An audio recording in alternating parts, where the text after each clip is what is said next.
Hi everyone, we are Nightmare Narratives and we are here to help you today. I know you will use this video to fall asleep before, so like the video and subscribe to the channel.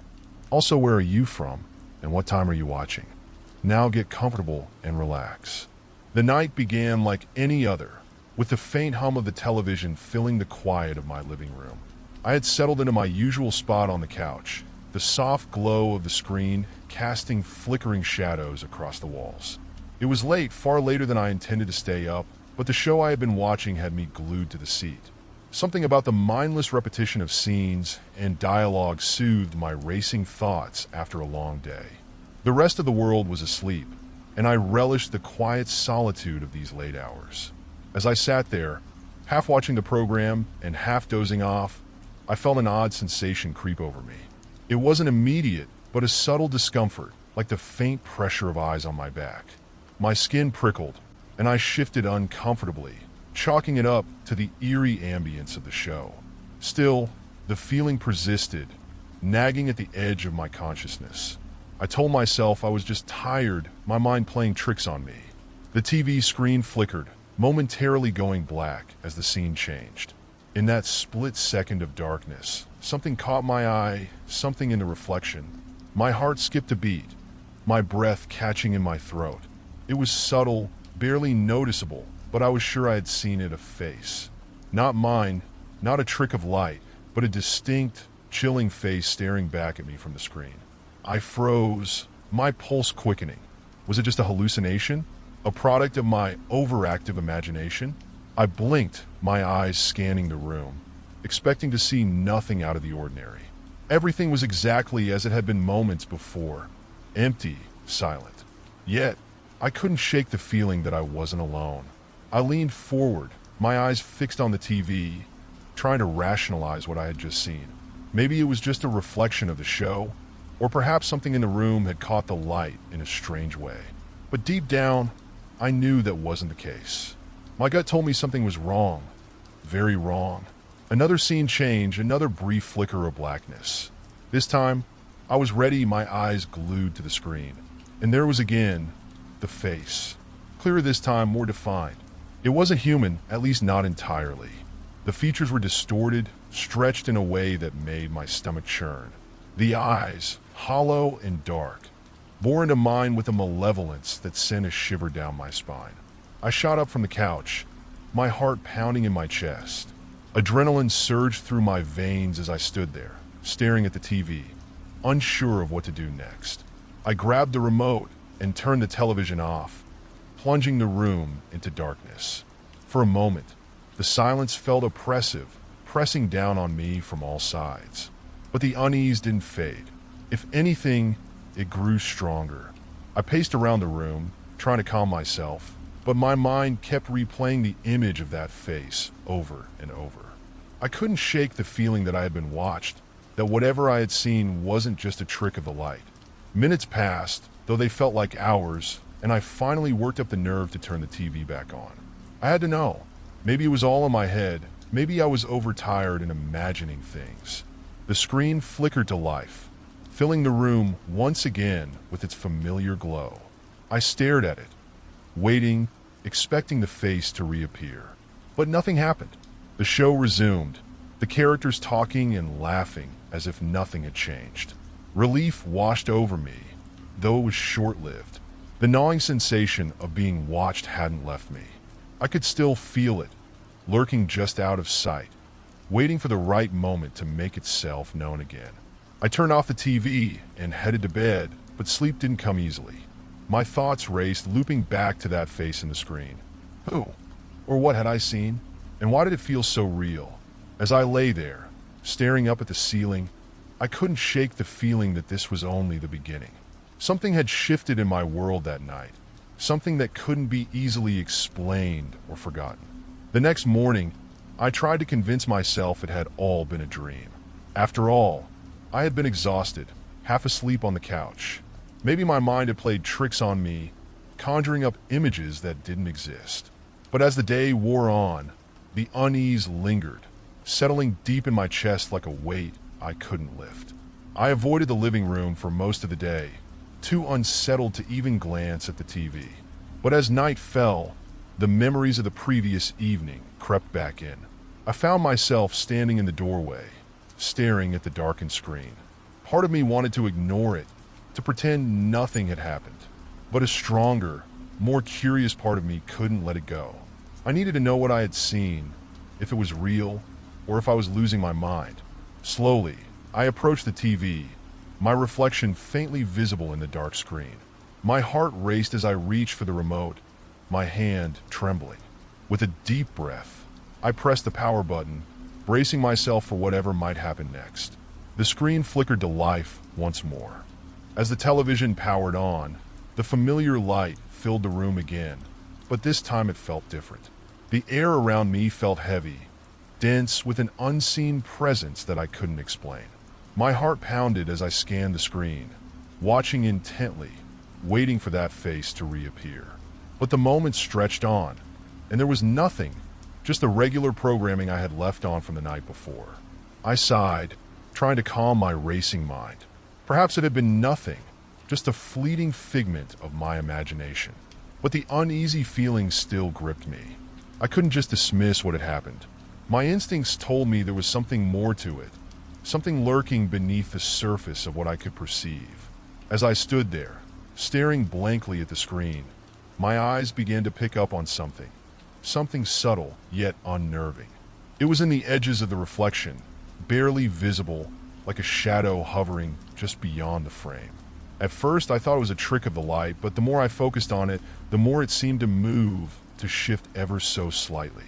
The figure was still there, lingering at the periphery, as if watching me from some distant realm. I quickly glanced around the room, scanning the walls, the windows, and the corners, but there was nothing out of the ordinary.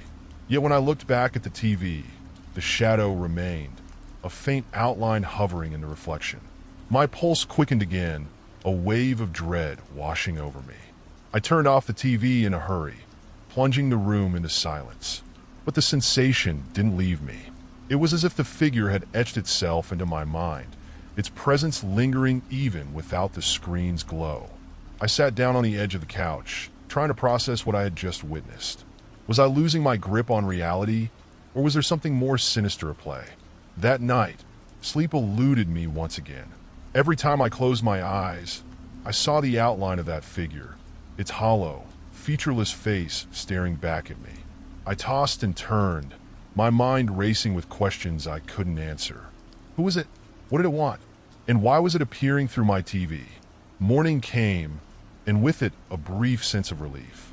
The sunlight streaming through the windows made the events of the night feel distant, like a bad dream. But as the day wore on, the unease slowly crept back in. I couldn't shake the feeling that something was wrong, that I was being watched, even in the bright light of day. I tried to distract myself with errands, cleaning, and work, but my thoughts kept returning to the figure in the TV. I began to dread the thought of nightfall, knowing that I would have to face it again. But as evening approached, I felt a strange pull, a compulsion to turn the TV back on and confront whatever it was that had appeared to me.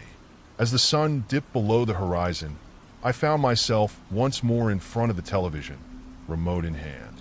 My heart raced as I hesitated, my thumb hovering over the power button. Part of me wanted to leave it off, to walk away and never look back. But the other part of me, the part that needed answers, couldn't let it go. With a deep breath, I pressed the button, and the screen flickered to life once again. At first, everything seemed normal. The usual static of the TV greeted me, the familiar hum filling the room. I let out a shaky sigh, trying to convince myself that whatever I had seen the night before was just my imagination. But then, the flicker happened again. The screen darkened, just for a moment, and in that split second, I saw it, the face. It wasn't just a shadow this time. It was clearer, more defined. Its pale skin contrasted sharply against the dark backdrop of the screen, and its hollow, black eyes stared straight at me. I gasped, stumbling back, dropping the remote in my panic. My breath came in ragged gasps as I stared at the figure, its expressionless face unwavering in its gaze. And then, as suddenly as it had appeared, it vanished, leaving me in the cold, empty silence of the room. I didn't know what to do. My mind raced with possibilities, none of which made any sense. Was it some kind of malfunction? A ghost? Or something far worse? The rational part of my brain struggled to make sense of it, but the fear I felt was all too real. Whatever it wasn't something I could ignore anymore. Over the next few days, I tried everything to avoid the television. I kept it off, covering it with a blanket, hoping that would somehow keep the figure at bay. But the unease didn't go away. I could still feel it, watching me lurking just out of sight. It was like a weight pressing down on me, suffocating me with its presence. Every sound, every shadow, felt like it could be connected to that figure. My paranoia grew with each passing day. At night, the fear was worse. I lay in bed, my eyes glued to the dark corners of my room, half expecting to see the figure standing there, watching me. Sleep was a distant memory, and I could feel the exhaustion taking its toll. My mind felt frayed, on the verge of unraveling, and I knew that I couldn't keep living like this. But what could I do? How could I fight something I didn't understand, something that existed only in the reflection of a screen? The thought gnawed at me, and I began to research everything I could about strange occurrences involving televisions. I scoured online forums, read obscure articles, and even looked into old legends about spirits or entities using electronics as a means to cross over into our world.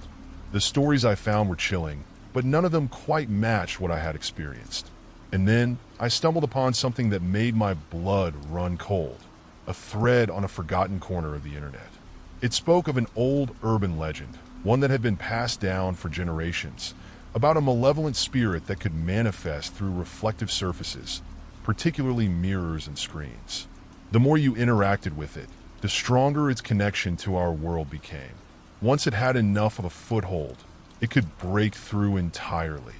I read the post over and over, my heart sinking with every word. Was that what I had seen?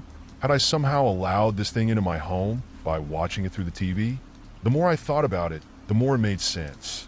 The figure had grown clearer each time I saw it, as if it were feeding off my fear, becoming more tangible with every interaction. The realization filled me with dread. If the legend was true, then it wasn't just a reflection I was dealing with. It was something far more dangerous, something that was trying to cross over into my world. And the more I engaged with it, the more power I gave it. I needed to stop. I needed to find a way to sever its connection before it was too late. The day after discovering the legend, I felt like I was walking on eggshells in my own home. Every sound seemed amplified, every shadow longer and more ominous. But it wasn't just paranoia. I could feel something lurking, a cold presence that wrapped itself around me, tightening its grip with each passing hour. I tried to focus on normal tasks, cooking, cleaning, anything to ground myself, but my thoughts kept drifting back to that face, to the reflection that had haunted me through my TV. By evening, the oppressive sensation had grown unbearable. The air in the house felt thick, as if some unseen force was sucking the energy out of the room. The television remained covered with a blanket, but I couldn't shake the sense that the figure was still there waiting, watching. My phone buzzed, jolting me from my thoughts. It was a message from Ethan, my closest friend, asking if I wanted to catch up over dinner. I hesitated. Part of me wanted to escape the house, to be around someone who could distract me from the growing darkness that seemed to fill every corner. But another part of me felt a strange, irrational guilt, as if leaving would allow the presence in my home to grow unchecked. I replied quickly, telling him I'd meet him in an hour. As I prepared to leave, I found myself glancing at the television, still shrouded. The reflection of that face lingered in my mind, and I knew that whatever it wasn't going to disappear just because I left the house. I grabbed my keys and headed out, eager to put some distance between me and the creeping horror inside my home. Dinner with Ethan was a welcome distraction. We talked about work, friends, and our usual topics, but I couldn't fully immerse myself in the conversation. My thoughts were scattered, drawn back again and again to the figure in my TV. It was only when Ethan asked if something was wrong that I realized how distant I had become. "You seem off tonight," he said, his brow furrowed in concern. "Everything okay?" I paused, considering how much to tell him. Ethan was the kind of person who thrived on logic and reason. He wouldn't understand, or worse, he would laugh it off as some overactive imagination. But I needed to talk to someone who might help me make sense of what was happening. I don't know how to explain it. I started carefully choosing my words. But something weird has been happening at my place. Ethan leaned in, his curiosity piqued. Weird how? I recounted the events, from the moment I first saw the face in the reflection of my TV to the increasingly intense feeling of being watched. As I spoke, I could see the disbelief creeping into Ethan's expression, but he didn't interrupt. When I finished, there was a long pause. Ethan tapped his fingers on the table, considering. Have you thought about, I don't know, getting your TV checked out? Maybe there's a logical explanation. Some weird kind of interference. His response didn't surprise me, but it also didn't provide any comfort. I knew what I had seen wasn't just static or a glitch. It was something far more malevolent. I don't think it's that simple, I replied, frustration bubbling up. It's not just the TV. It feels like something's in the house with me. I can't explain it, but I know it's there. Ethan nodded slowly, though I could tell he still didn't fully believe me. Look, I'm not saying I don't believe you're freaked out, but maybe it's stress. You've been working a lot lately. When's the last time you actually got some rest? I sighed. He wasn't wrong. The sleepless nights had taken their toll, and my mind felt like it was teetering on the edge of exhaustion. But I also knew that what I was experiencing wasn't just the product of a tired mind. It was real. Maybe, I muttered, not wanting to argue. But I'm telling you, there's something going on. Ethan paid the bill, and we parted ways shortly after. As I walked back home, the anxiety returned, coiling in my chest like a living thing. The streets were quiet. The only sound the distant hum of cars and the occasional rustle of leaves. The closer I got to my house, the more the dread gnawed at me. I could almost feel the pull of the figure waiting for me inside. When I arrived, the house was dark and still. I hesitated at the front door, my hand resting on the doorknob. Part of me wanted to turn around, to leave and never come back. But that wasn't an option. This was my home, and I couldn't run from it forever. I stepped inside, closing the door behind me. The blanket still covered the TV, but the air felt charged, electric. I stood in the hallway for a moment, listening. The silence was oppressive, a vacuum that made every creak of the floorboards seem deafening. And then, I heard it, a faint whisper, so quiet I almost missed it. It was coming from the living room, near the covered television. My heart raced as I strained to hear the words, but they were too soft, too distorted to make out. It sounded like someone speaking, their voice muffled by the blanket. My pulse quickened, and I felt a chill crawl down my spine. I stepped closer, every instinct screaming at me to stop, to leave the house immediately. But I had to know. I had to see what was happening. As I reached for the edge of the blanket, my hand trembled. The whispering grew louder, though still unintelligible, like a conversation happening just beyond my understanding. With one swift motion, I pulled the blanket off the TV. The screen was on, but there was no image, just a faint glow of static. And then slowly the figure appeared again. This time it wasn't in the background. It was right there, its face pressed against the screen as if trying to push through. Its hollow, black eyes bored into mine, and for the first time, I could see its mouth moving. It was speaking. The sound that came through the speakers was distorted, garbled, but I could make out the words now. "Let me in." I stumbled back, dropping the blanket as I stared at the screen in horror. The figure's face twisted into a grotesque smile, its lips stretching far too wide. I couldn't breathe. My chest tightened, and the room seemed to spin around me. "Let me in." The voice was louder now, more insistent, and I could feel the temperature in the room drop sharply. I turned and ran, not stopping until I was outside, the cold night air stinging my face. I leaned against the wall, trying to calm my racing heart, but I knew, deep down, that I couldn't escape it. It was coming for me. I stood outside, panting, the cold night air burning in my lungs. My mind raced, trying to process what had just happened. The figure, its voice, the way it seemed to plead with me. "Let me in." The words echoed in my head, twisting and turning into something far more sinister. It wasn't asking for permission. It was demanding it. After a few minutes of standing in the dark, I realized I couldn't stay out there all night. But going back inside seemed unthinkable. I pulled out my phone and, with trembling fingers, dialed Ethan's number. He answered on the second ring, his voice groggy. "Hey, what's up? It's late. I need to come over," I stammered, my voice barely above a whisper. "Please, I don't want to be alone right now." Ethan hesitated, but there was concern in his voice. "Are you okay? What happened?" "I'll explain when I get there," I said quickly, glancing nervously at the front door, as if expecting the figure to emerge at any moment.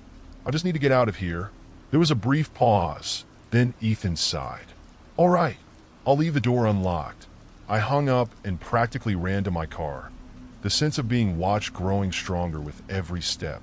As I drove, my hands gripping the steering wheel tightly, I couldn't shake the feeling that the figure was still with me, watching from the shadows. The streets were empty, the occasional street light casting long, eerie shadows that seemed to stretch toward me, like fingers trying to pull me back. When I finally arrived at Ethan's apartment, I felt a small sense of relief. His place was warm and bright, a stark contrast to the oppressive darkness I had left behind. Ethan opened the door, his eyes narrowing with concern as he took in my disheveled appearance. "You look like you've seen a ghost," he said, ushering me inside. I didn't even know where to begin. The words spilled out of me in a rush as I told him everything.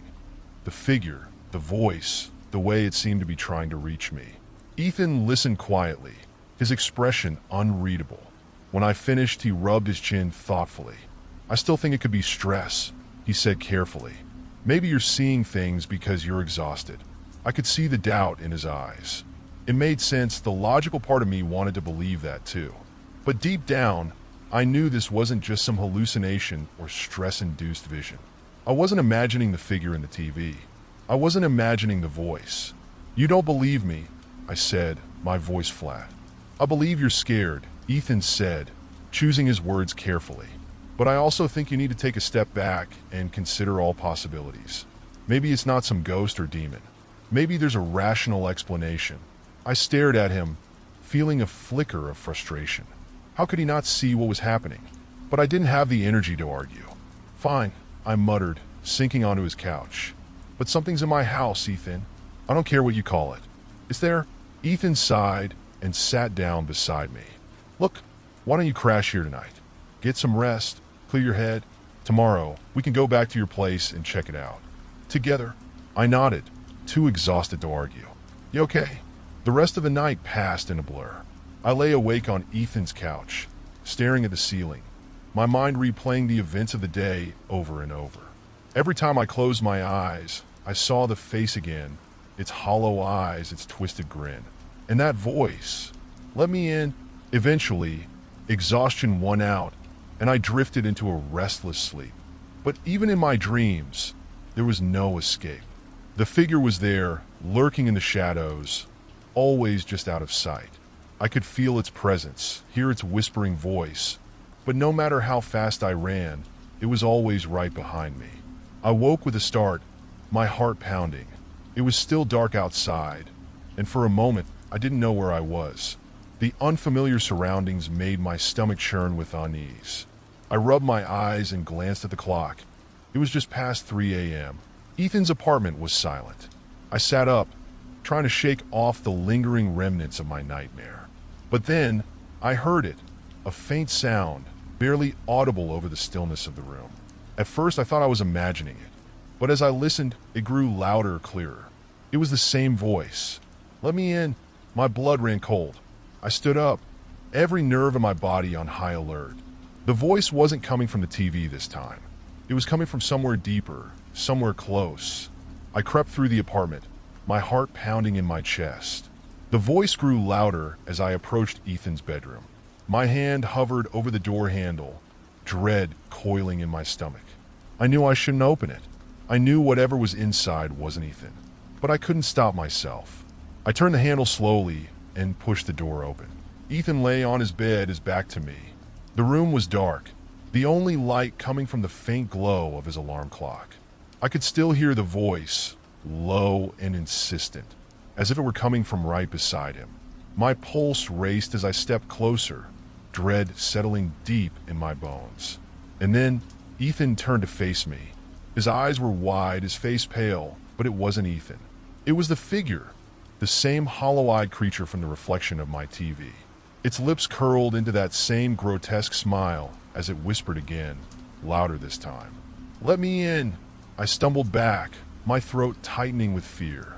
The room seemed to warp around me, the walls bending and stretching as the figure slowly rose from the bed. It moved with an unnatural grace, its movements slow and deliberate as it stepped toward me. I wanted to scream, to run, but my legs felt like they were stuck in place. The figure's eyes locked onto mine, and I could feel its presence inside my mind, probing, searching for a way in. It reached out a hand, and I knew that if it touched me, there would be no escape. Just as its fingers brushed against my arm, I snapped back to reality.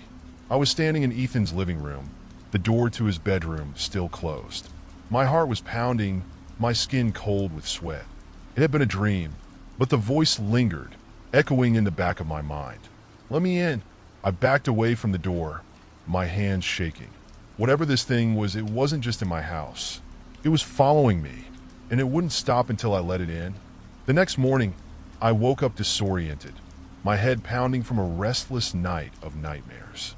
Ethan's apartment was bathed in sunlight, but even the bright morning didn't fully chase away the sense of dread lingering from the dream. I lay there for a moment, trying to convince myself that what I'd seen wasn't real, that the figure in my reflection, the voice, everything was just a product of stress, of fear, of exhaustion. But no matter how hard I tried, I couldn't shake the feeling that it was something more. Ethan was already up, sipping coffee at the small table in his kitchen. His casual demeanor helped ease the tension in my chest, but only slightly. I sat down across from him, still feeling the weight of the previous night's events pressing on me. "Morning," he said, looking up from his phone. "You sleep okay?" I stared into my cup of coffee, trying to find the right words. "I had another nightmare," I said finally. "It was worse this time. The figure, it was here." Ethan raised an eyebrow, but he didn't say anything right away. Instead, he set his phone down and leaned forward slightly, his expression softening. "Look, I know you're scared, but maybe we're missing something. Maybe there's a logical explanation we haven't considered." "I've thought about that," I muttered, running a hand through my hair. "But it doesn't make sense. None of this does." He paused, choosing his words carefully. "Why don't we go back to your house today and look around? See if there's anything out of place that could explain what's happening. Maybe there's something physical, something we can actually investigate." I hesitated, the thought of returning to my house making my stomach churn. But Ethan had a point. I couldn't keep running from whatever this was, and maybe, just maybe, he was right. Maybe there was a logical explanation, and I was missing it in the haze of fear. "Yeah," I said slowly. "Okay, let's go back." We arrived at my house later that afternoon. The moment we stepped inside, the familiar sense of unease washed over me like a suffocating wave. Everything looked the same furniture, the same photos on the wall, the same layout I'd lived with for years. But something felt wrong, like the house was watching us, waiting for something. Ethan immediately got to work, searching the house for anything unusual. He checked windows, doors, vents, anything that could explain the strange events. But nothing seemed out of place. I wandered into the living room, my eyes drawn to the TV. It was off, its black screen reflecting the room behind me. I stared at it, half expecting the figure to appear again, its hollow eyes locking onto mine. But the screen remained empty, just a simple reflection of the room. "Find anything?" I called out, my voice barely louder than a whisper. Ethan poked his head into the room, shaking his head. "Nothing so far. Everything's locked up tight. No sign of anyone having broken in." I nodded, feeling the frustration building inside me. I knew something was here, something was wrong, but there was no evidence, no proof. It was as if whatever was haunting me didn't leave any trace behind. Then, as if on cue, the temperature in the room dropped suddenly. I shivered, pulling my jacket tighter around me as I looked around. The air felt heavy, oppressive, like something was pressing down on me. "Did you feel that?" I asked, my voice trembling. Ethan stepped into the room, his brow furrowing as he glanced around. Yeah, it's freezing in here. We both stood still for a moment, listening to the silence of the house. The cold wasn't just physical, it was deeper, more unsettling. It felt like the house itself was holding its breath, waiting for something. And then I heard it again. Let me in. The voice was faint, almost a whisper, but it was there, echoing through the walls. I froze, my heart racing as I scanned the room. Ethan must have heard it too, because he stopped in his tracks, his eyes wide. What was that? He asked, his voice low. I shook my head, unable to speak. The voice was clearer this time, closer. It wasn't coming from the TV or some distant part of the house. It was coming from somewhere near us, maybe even the walls themselves. Ethan crossed the room, pressing his ear to the wall as if trying to pinpoint the source of the sound. I watched him, my pulse pounding in my ears, as the voice whispered again. Let me in. Ethan jerked back from the wall, his face pale. Okay, that's not normal, he muttered. That's definitely not normal. We both stood there, staring at the wall, unsure of what to do next. The voice had been so clear, so deliberate. It wasn't just a random sound, it was speaking directly to us. And it wanted something. What do we do? I asked, my voice barely above a whisper. Ethan glanced at me, his face tense. We need to figure out where it's coming from. There has to be an explanation for this. He started moving around the room, checking every inch of the walls, the floor, the ceiling, trying to find some kind of hidden speaker or device that could be making the sound. But there was nothing, no sign of anything that could explain the voice. I followed him, my mind racing. The voice was getting stronger, more persistent, and I couldn't shake the feeling that it wasn't just trying to scare me anymore. It wanted something more. Finally, after what felt like hours of searching, we found something. In the corner of the room, tucked behind a piece of furniture, was a small, old-looking vent that neither of us had noticed before. It was partially covered by dust, as if it hadn't been touched in years. Ethan knelt down, inspecting it closely. This could be it, he said quietly. Maybe there's something inside. He carefully removed the vent cover, revealing a narrow, dark space behind it. We both stared into the void, the air around us feeling colder than ever. And then, as if in response, the voice whispered again, louder this time, more insistent. Let me in. I stumbled back, my heart racing. There was something in that vent, something that had been there all along, hidden just out of sight. Ethan reached into the vent cautiously, his hand disappearing into the darkness. For a moment, I thought he was going to pull something out, something tangible, something that would finally explain everything. But then, his hand froze, his expression changing from curiosity to terror. Ethan, I whispered, my voice trembling. What is it? He didn't answer. Slowly, he pulled his hand out of the vent, and in his palm was a small, crumpled piece of paper, yellowed with age. He unfolded it carefully, his hand shaking. The message was simple, written in neat, faded handwriting. I'm already here. Ethan's face turned ashen as he read the note aloud. The words hung in the air like a death sentence. I'm already here. A deep chill coursed through me, paralyzing my limbs as the implications of the note sank in. Whoever, or whatever, had written that note wasn't just watching. It had already infiltrated my home, living among us, unseen but present. I took a step back, feeling the walls of the house close in on me. It wasn't just a haunting, some distant echo trying to communicate from the other side. It was here, with us. Ethan stared at the paper, his breath coming out in shaky gasps.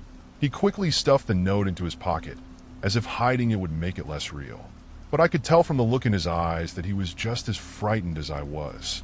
We have to leave, I said, my voice breaking. Right now. Ethan hesitated, glancing at the vent again as if he were considering going deeper, discovering more. But then, as the cold air in the room seemed to thicken, as if something unseen were pressing down on us, he nodded. Yeah, he said quietly. Let's get out of here. We bolted out of the house, not bothering to pack anything, not even daring to glance back.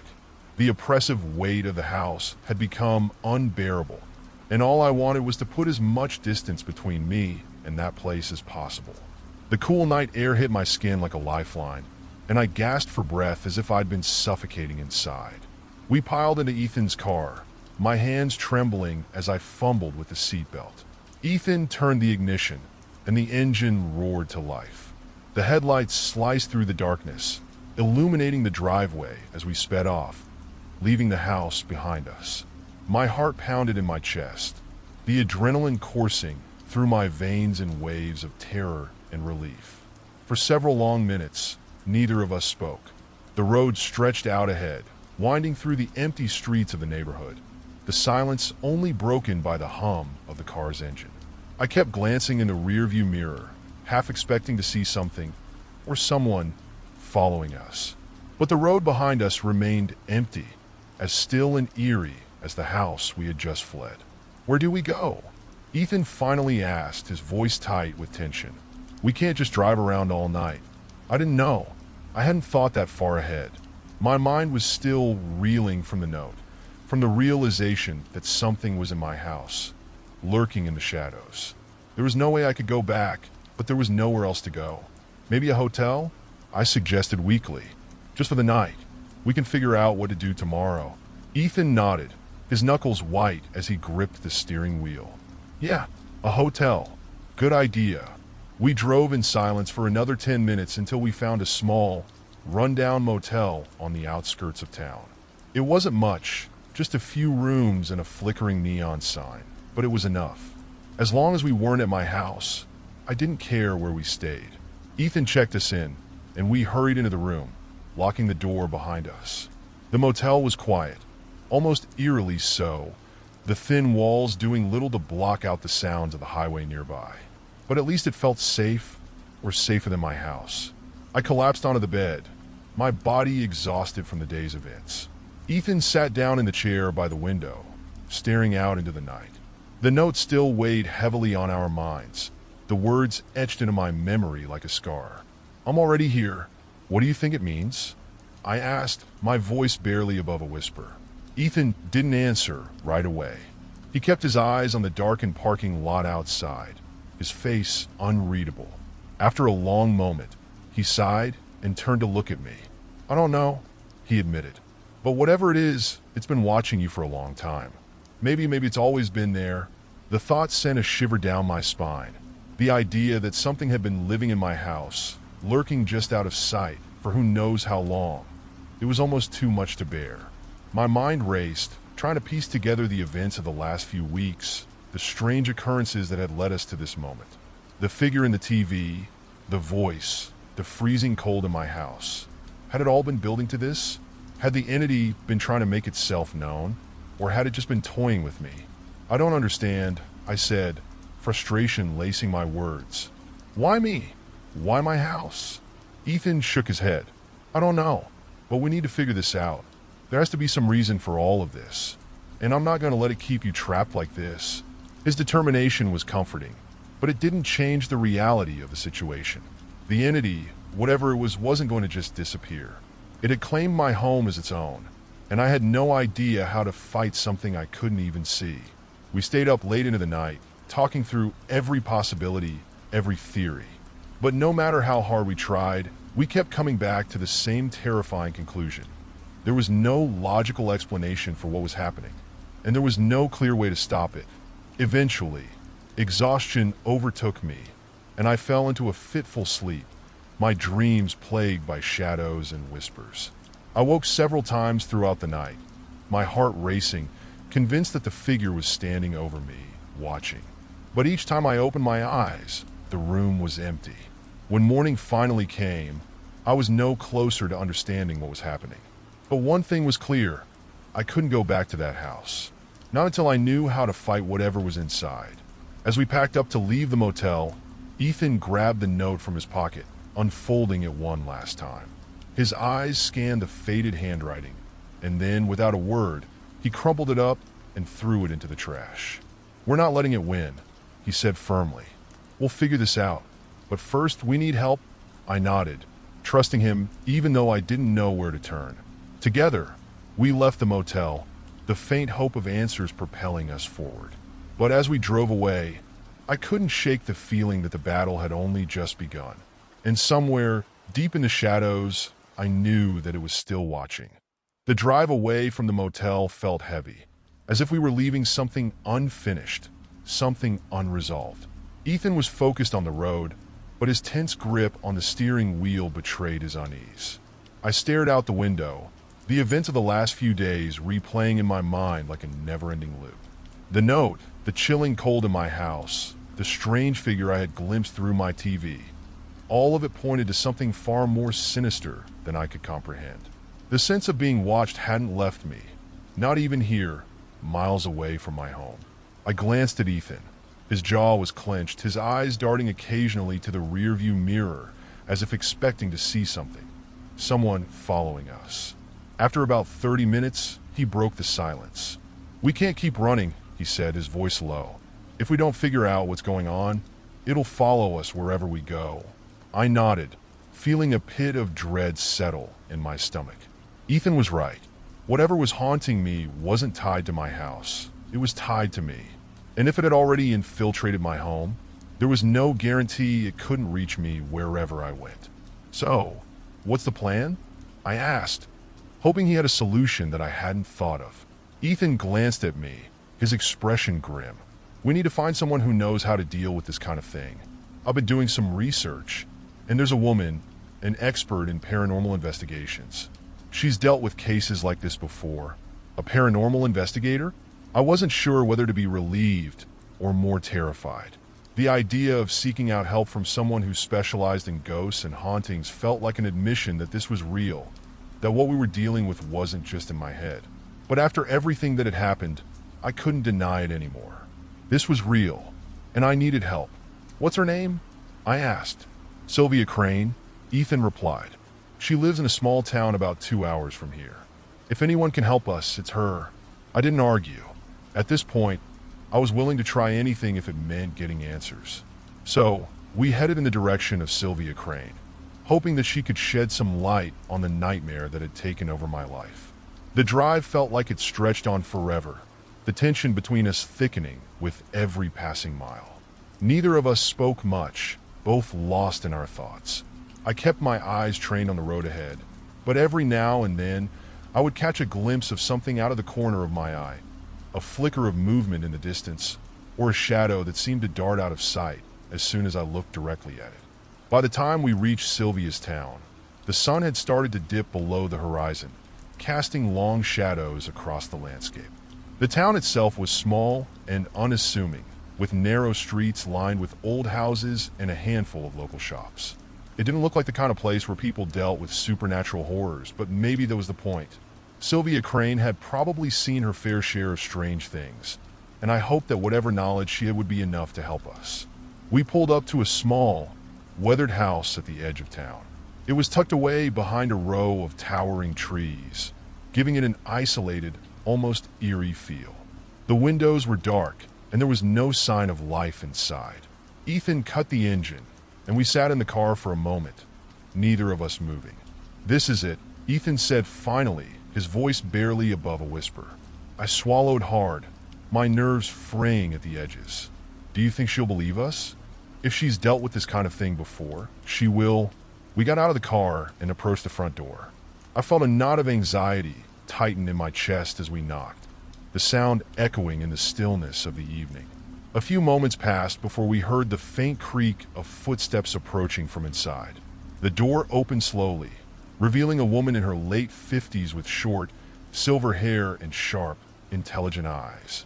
She wore a long, flowing cardigan, and her demeanor was calm but curious. "You must be Ethan," she said, her gaze shifting to me. "And you must be the one who's been having the experiences." I nodded, my throat suddenly dry. "Yes, I'm Emma." Sylvia studied me for a moment before stepping aside to let us in. The inside of her house was cozy and cluttered, filled with books, strange artifacts, and a collection of odd trinkets that looked like they had come from all corners of the world. It was the kind of place that felt lived in, yet steeped in mystery. "Please sit," Sylvia said, motioning to a small table in the center of the room. Ethan and I sat down, and she joined us, folding her hands on the table in front of her. "So, tell me everything," she said. From the beginning, I hesitated for a moment, unsure of how to explain the madness that had overtaken my life. But Sylvia's steady gaze reassured me, and I started to talk. I told her about the strange coldness in my house, the figure I had seen through the TV, the whispers, and the note we had found in the vent. Ethan chimed in, filling in details I had forgotten or missed. Sylvia listened intently, her expression unreadable as she absorbed every detail. When we finished, she sat back in her chair, her eyes narrowing in thought. "It sounds like you've attracted something," she said finally. "Something very old and very dangerous." I felt a chill run down my spine. "What do you mean?" "Attracted it. These entities don't just show up without reason," Sylvia explained. "They're drawn to people, to places. Sometimes it's because of trauma, sometimes because of something in a person's past. And once they've attached themselves, they feed off fear and despair." My mind reeled, but I didn't do anything to attract it. "I don't have any trauma. I'm just normal." Sylvia tilted her head slightly, her gaze piercing. "Are you sure?" I opened my mouth to protest, but the words caught in my throat. Was there something I had missed?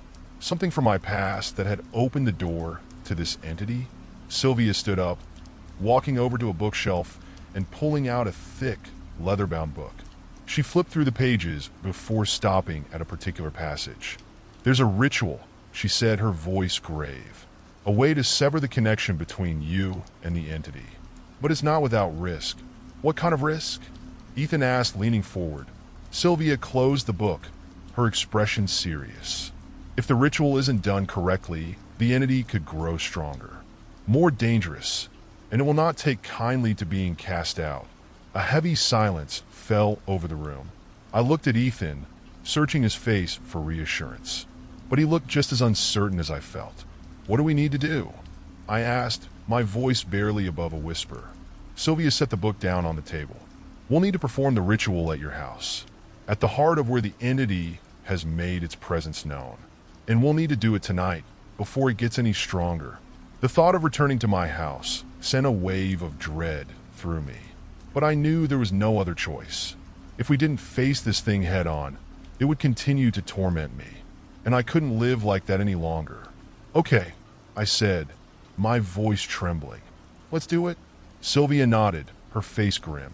"Prepare yourselves. This won't be easy." We left Sylvia's house with the weight of her words pressing down on us like a suffocating blanket. The drive back to my home was silent, thick with the anticipation of what was to come. I had never felt more vulnerable, heading straight into the heart of something I barely understood, something that had been haunting me in the shadows and now would confront me in the open. The idea of facing it head on, in my own house, sent waves of dread through my entire body. Ethan's grip on the steering wheel was tense, and I could see his jaw working, as if he were grinding his teeth. Neither of us wanted to admit it, but we were scared. Whatever we were up against wasn't something either of us could rationalize, but it was real, far more real than either of us wanted to believe.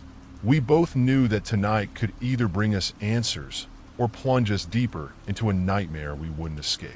As we pulled up to my house, the exterior looked just as unassuming as ever, the windows dark and the porch light casting a soft glow on the steps. But the familiar sight did nothing to quell the unease gnawing at my insides. I felt the weight of something unnatural lingering just beyond the threshold. Sylvia stepped out of her car and joined us on the front lawn. She was carrying a small, worn satchel that seemed almost out of place in her hands. Yet I knew it held whatever tools we would need for the ritual. She approached us with a calm air, as if this was something she did regularly. But the lines around her eyes told a different story. She was preparing herself just as much as we were. "Are you ready?" she asked quietly, glancing between Ethan and me. Neither of us spoke, but we both nodded. We didn't have a choice. Sylvia led the way to the front door. As soon as we crossed the threshold, I could feel it, the oppressive, suffocating cold. The familiar sensation of being watched prickled my skin, but this time it was stronger, almost palpable. Something had changed since we left. The house felt alive with a presence that had been dormant until now, waiting for our return. "We need to set up in the living room," Sylvia instructed. It's the heart of your home, where the entity has likely focused its energy. Ethan and I followed her inside, and I couldn't shake the feeling that the house was different. The air was thicker, almost like it was vibrating with unseen tension. Every shadow seemed to crawl. Every creak of the floorboards under our feet echoed louder than it should have. Sylvia began pulling objects from her satchel, a small bundle of sage, a vial of what looked like salt, and a thick black candle. She placed them on the coffee table in the center of the room, her movements deliberate and careful. This ritual will break the connection between you and the entity, she explained, her voice steady. But it's going to try and fight back. You'll need to stay focused. No matter what you hear, no matter what happens, you cannot break the circle. I swallowed hard. What do you mean, fight back? What's going to happen? Sylvia's gaze was intense as she met mine. It will try to scare you. It will do anything it can to make you stop the ritual. But you have to stay strong. If you break the circle, it will win. The gravity of her words settled into my bones, making me feel even more anxious. Whatever was about to happen, I knew it would push us to our limits. Sylvia lit the black candle and began spreading the salt in a wide circle around the room. As she did, she murmured something under her breath, words in a language I didn't recognize. Ethan and I stood in the center of the room, watching as she worked, our nerves fraying with every second that passed. Once the circle was complete, Sylvia lit the bundle of sage and began waving it slowly around the room, the thick smoke curling through the air in intricate patterns. The scent was strong, earthy, and almost comforting, but it did little to ease the tension I felt building inside me. Finally, she took her place at the edge of the circle, motioning for Ethan and me to sit in the center. Whatever happens, she said again, her eyes locking onto mine, do not leave this circle. We sat down, the cold from the floor seeping through my skin, and Sylvia began the ritual. Her voice rose and fell in rhythmic chants, her hands moving in fluid, deliberate motions. The air in the room seemed to thicken with each word she spoke, as if the atmosphere was responding to her incantations. At first, nothing happened. The room remained still, the only sound Sylvia's low, steady chanting. But then slowly, I began to feel it, an energy building in the air, swirling around us like an invisible storm. The temperature dropped even further, and I could see my breath in the dim light of the candle. Suddenly, there was a sound, a faint whisper, barely audible, but it sent chills down my spine. It came from somewhere in the house, distant yet unmistakable. The voice was soft, insidious, and familiar. Emma! I froze, my heart hammering in my chest. I glanced at Ethan, whose face had gone pale. It hurt too. Stay focused, Sylvia said firmly, not pausing in her chanting. It's trying to distract you.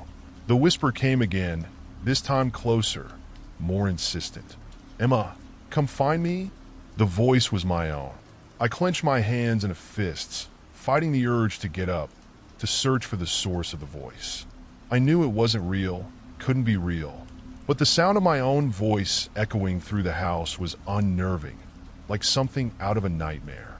Suddenly, the lights flickered, and a cold wind swept through the room, rattling the windows and extinguishing the candle.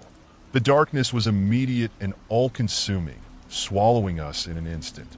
I could feel the presence in the room now, stronger than ever before. It was watching, waiting, biding its time. Then something moved, a shadow in the corner of the room, just beyond the circle. My heart leaped into my throat as I saw it, a tall, humanoid figure, its face obscured by the darkness, its body looming in the shadows. Don't break the circle, Sylvia's voice cut through the panic rising inside me. But the figure, it moved closer, slowly, deliberately, its form shifting unnaturally as it approached. My pulse raced, my breath coming in shallow gasps as the shadow reached the edge of the circle, its hand stretching out toward me. Emma!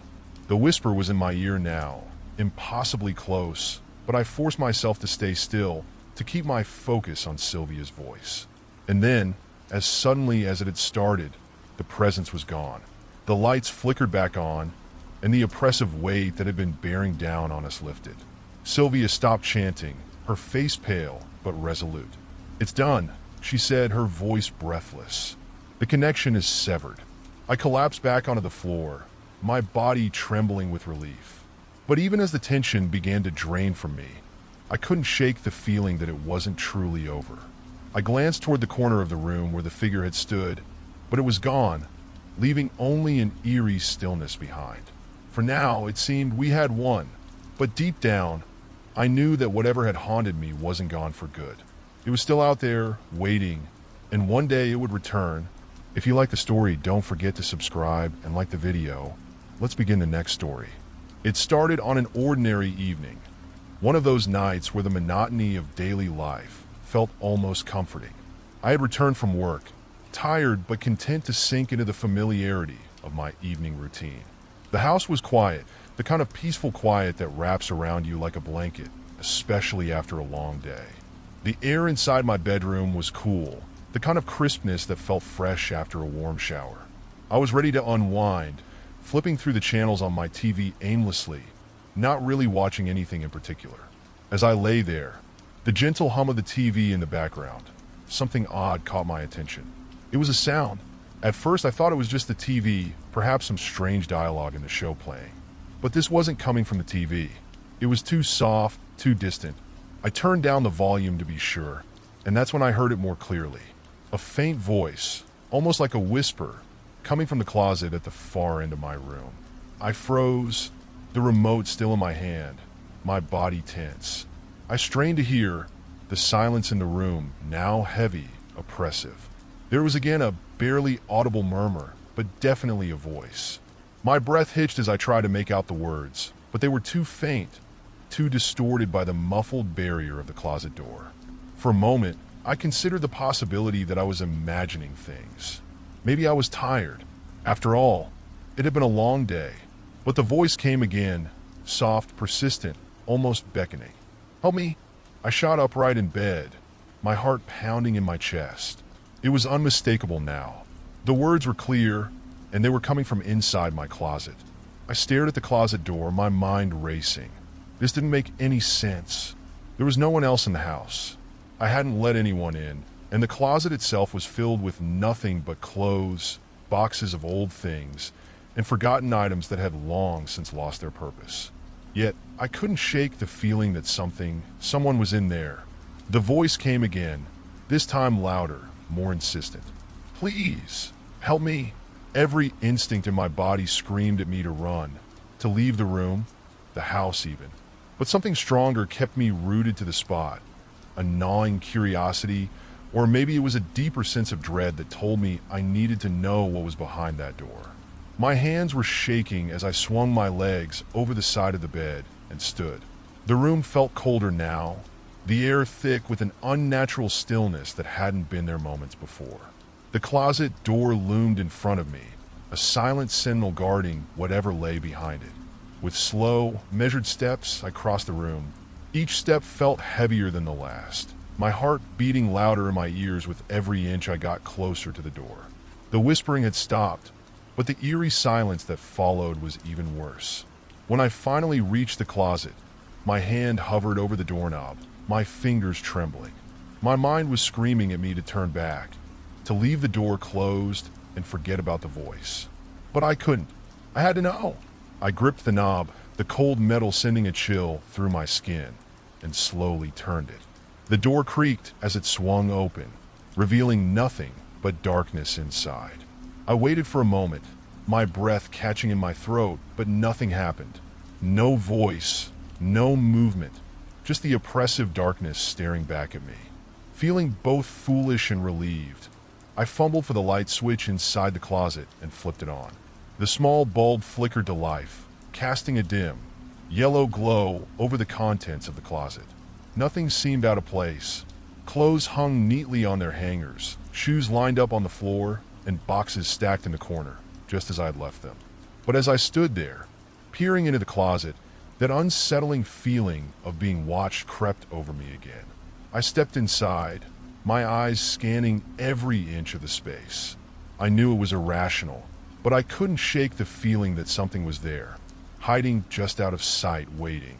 That's when I noticed it, a faint outline on the back wall of the closet, something I hadn't seen before. It looked like the edge of a door, or maybe a panel, slightly recessed into the wall. My breath caught in my throat as I reached out, running my fingers along the edge. The panel was loose.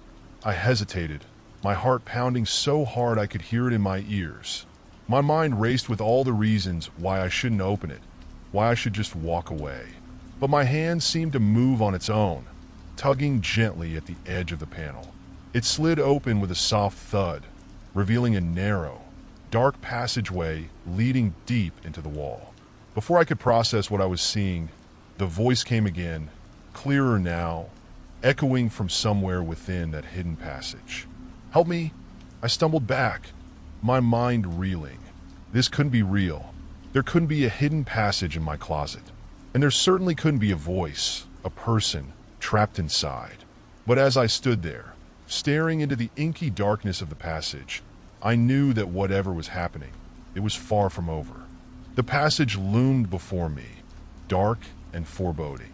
My hand, still trembling from the shock of discovering it, hovered just above the edge of the open panel. I couldn't see far beyond the entrance. It was pitch black, the kind of darkness that felt thick, like it could swallow you whole.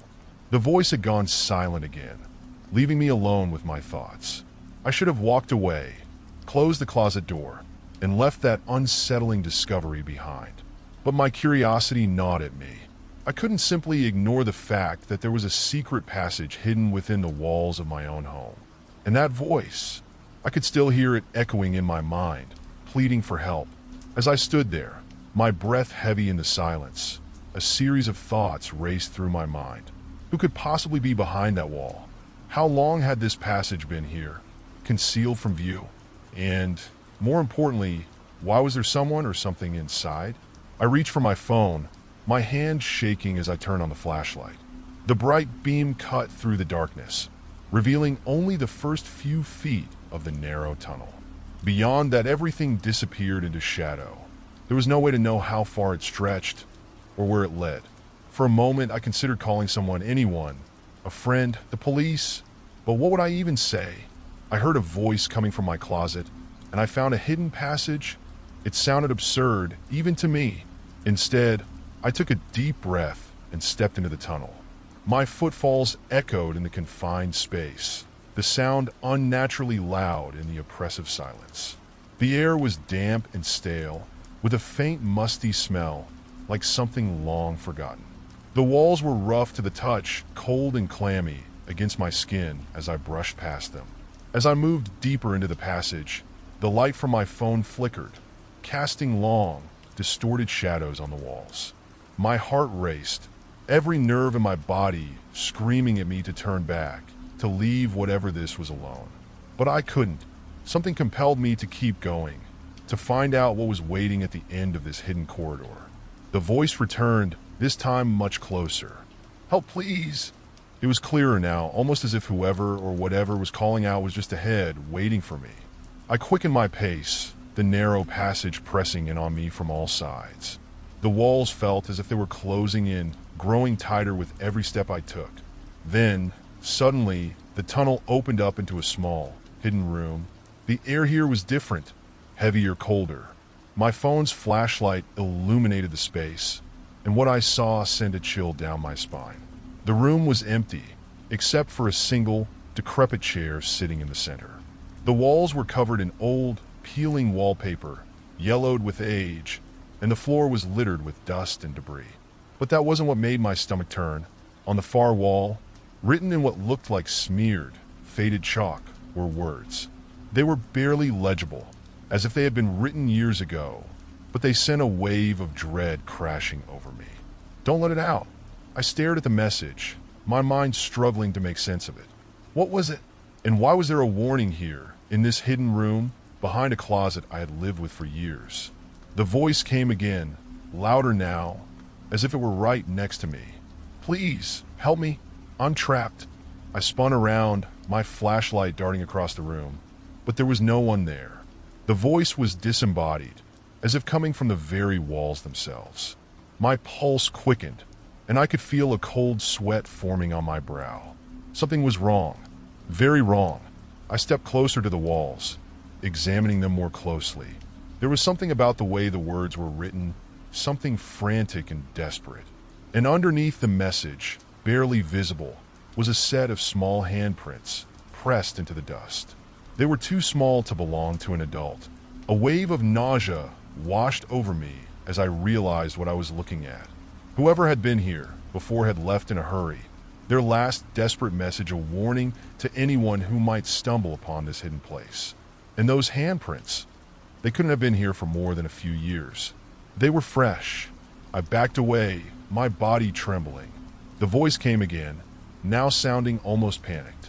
"Please, don't leave me here. Help me." My instinct was to run, to get out of that room and never look back.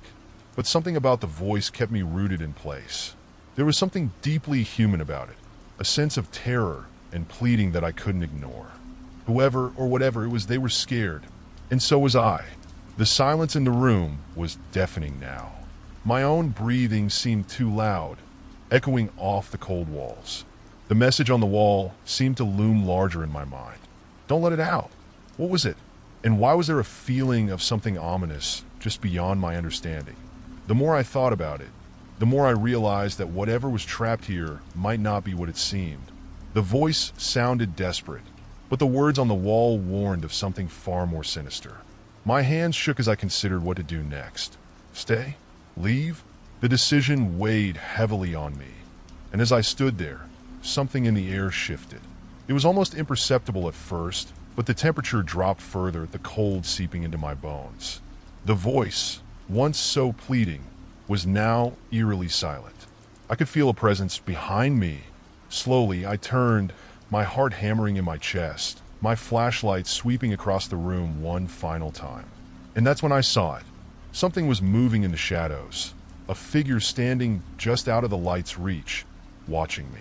I stumbled back, my mind racing, trying to comprehend what I was seeing. The figure didn't move, didn't speak. It just stood there, lurking in the darkness, its eyes, if it had any, fixed on me. The warning on the wall echoed in my mind again. Don't let it out. I didn't wait to find out what it meant. I bolted out of the room, the narrow passageway closing in around me as I ran. The voice called after me, no longer pleading, but filled with anger, malice. "You can't leave. You have to help me." But I didn't stop. I didn't look back. I just ran, my footsteps pounding against the floor as I made my way back through the tunnel and into my bedroom. Slamming the closet door shut, I collapsed against it, my body shaking, my breath coming in ragged gasps. I didn't know what I had seen. I didn't know what that figure was. But I knew one thing for sure. Whatever it was still in there. I pressed my back against the closet door, heart racing, my breath coming in rapid bursts. The adrenaline coursed through my veins, and I struggled to make sense of what had just happened. The voice, the figure, the warning scrawled on the wall. It all felt like a surreal nightmare, but I knew it was real. I could still feel the cold air from the hidden passage, the dampness that clung to my skin. My mind raced as I thought about what to do next. Should I call for help? But who would believe me? I could almost hear my own voice repeating the absurdity of it all. I found a secret room in my closet, and there was a voice begging for help. My friends would laugh it off. My family would worry I was losing my grip on reality. But the fear clawing at my insides was too real to dismiss. As I stood there, uncertainty coursing through me, I felt the unmistakable sense that something was watching me again. The air in the room had shifted, growing heavier, suffocating me. The shadows in my bedroom seemed to stretch and twist, darker and more menacing than ever before. With a shaky hand, I grabbed my phone and dialed my best friend Mia. The phone rang, but there was no answer. I tried again, feeling increasingly anxious. What was I going to say if she picked up? "Hey, I think there's a ghost in my closet." I placed the phone down, trying to focus on the immediate problem at hand. I needed to confront whatever was in the passageway. I took a deep breath, my resolve hardening. If I didn't face this, it would only haunt me. The only way to end this nightmare was to find out what was happening. I stepped back, the closet door still firmly shut, and took a moment to gather my courage. If there was a chance I could help someone, or myself, I had to take it. My pulse quickened as I opened the closet door again, the light from the passageway barely illuminating the dim space. I grabbed a small flashlight and flicked it on, casting a beam into the narrow corridor. I could still feel that eerie presence lurking, almost tangible in the air. "Hello," I called, my voice wavering slightly as it echoed into the darkness. "Is anyone there?" Silence. I took a step forward, the darkness pressing in on me once again. With each footfall, I felt a knot tighten in my stomach. The air felt thicker, almost charged, as if something was waiting for me just beyond the light. "Please, help me," came the voice again, softer this time, almost a whisper. "Who are you?" I asked, trying to sound brave. "What do you want?" The silence stretched for what felt like an eternity before the voice returned, laced with a deep sorrow. "I can't leave. I need to be set free." The words chilled me to the bone. Set free? Free from what? I asked, my instincts screaming at me to run. Yet something deep within urged me to stay, to understand. I was trapped by them. They took me. "You have to help me escape," the voice implored, growing stronger, more desperate. I felt a surge of empathy mixed with fear. Whoever, or whatever, was behind that wall had been here a long time, and the desperation in their tone resonated with something deep inside me. I didn't know how, but I felt that this was tied to the darkness, to the warnings scrawled on the walls. "What do I need to do?" I asked, my throat dry. "Find the key," the voice said, almost inaudibly. "It's hidden where they left me. But you must be careful. They will try to stop you." A wave of confusion washed over me. "Who are they? And what do you mean by the key?" There was a pause, and I could sense a shift in the atmosphere, like a ripple of tension passing through the air. "The ones who put me here, they are not far. You have to hurry before they come back. Find the key." Panic surged through me.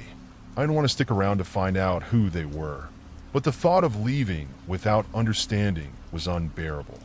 I backed away slowly, my heart racing as I moved toward the entrance of the passageway.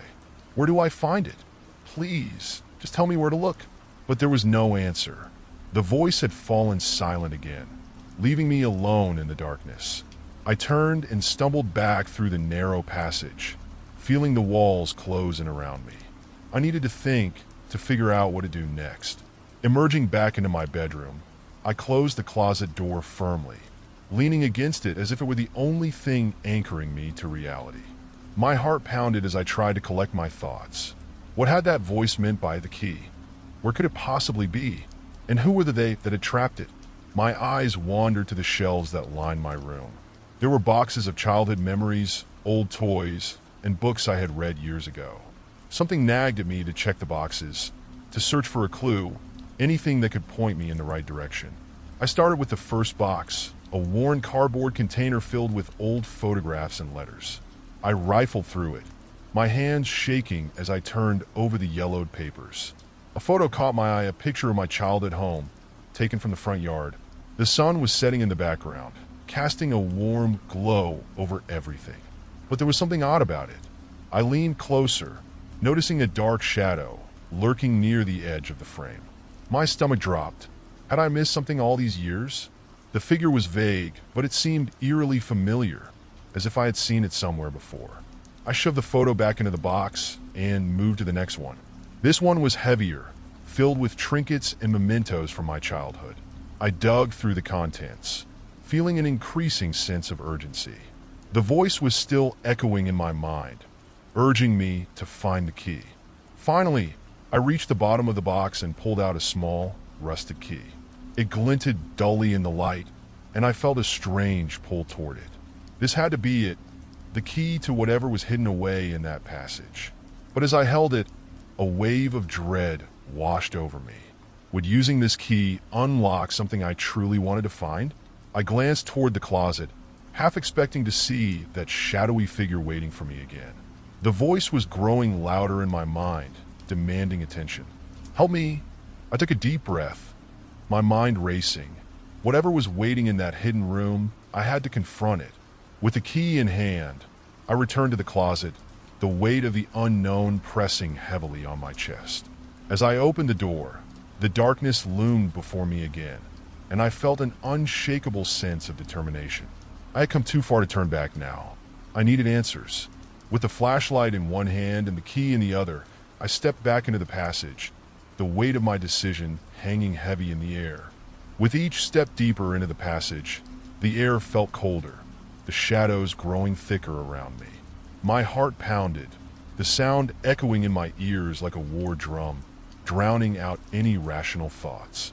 I couldn't help but glance over my shoulder, half expecting to see a figure lurking behind me. The key felt heavy in my palm, as if it bore the weight of everything I was about to confront. "Find the key," the voice had said. I tightened my grip on it, feeling its cold, rusted surface. What had this key locked away? The thought sent chills down my spine. I reached the end of the narrow corridor, where the dim light barely illuminated the darkened space beyond.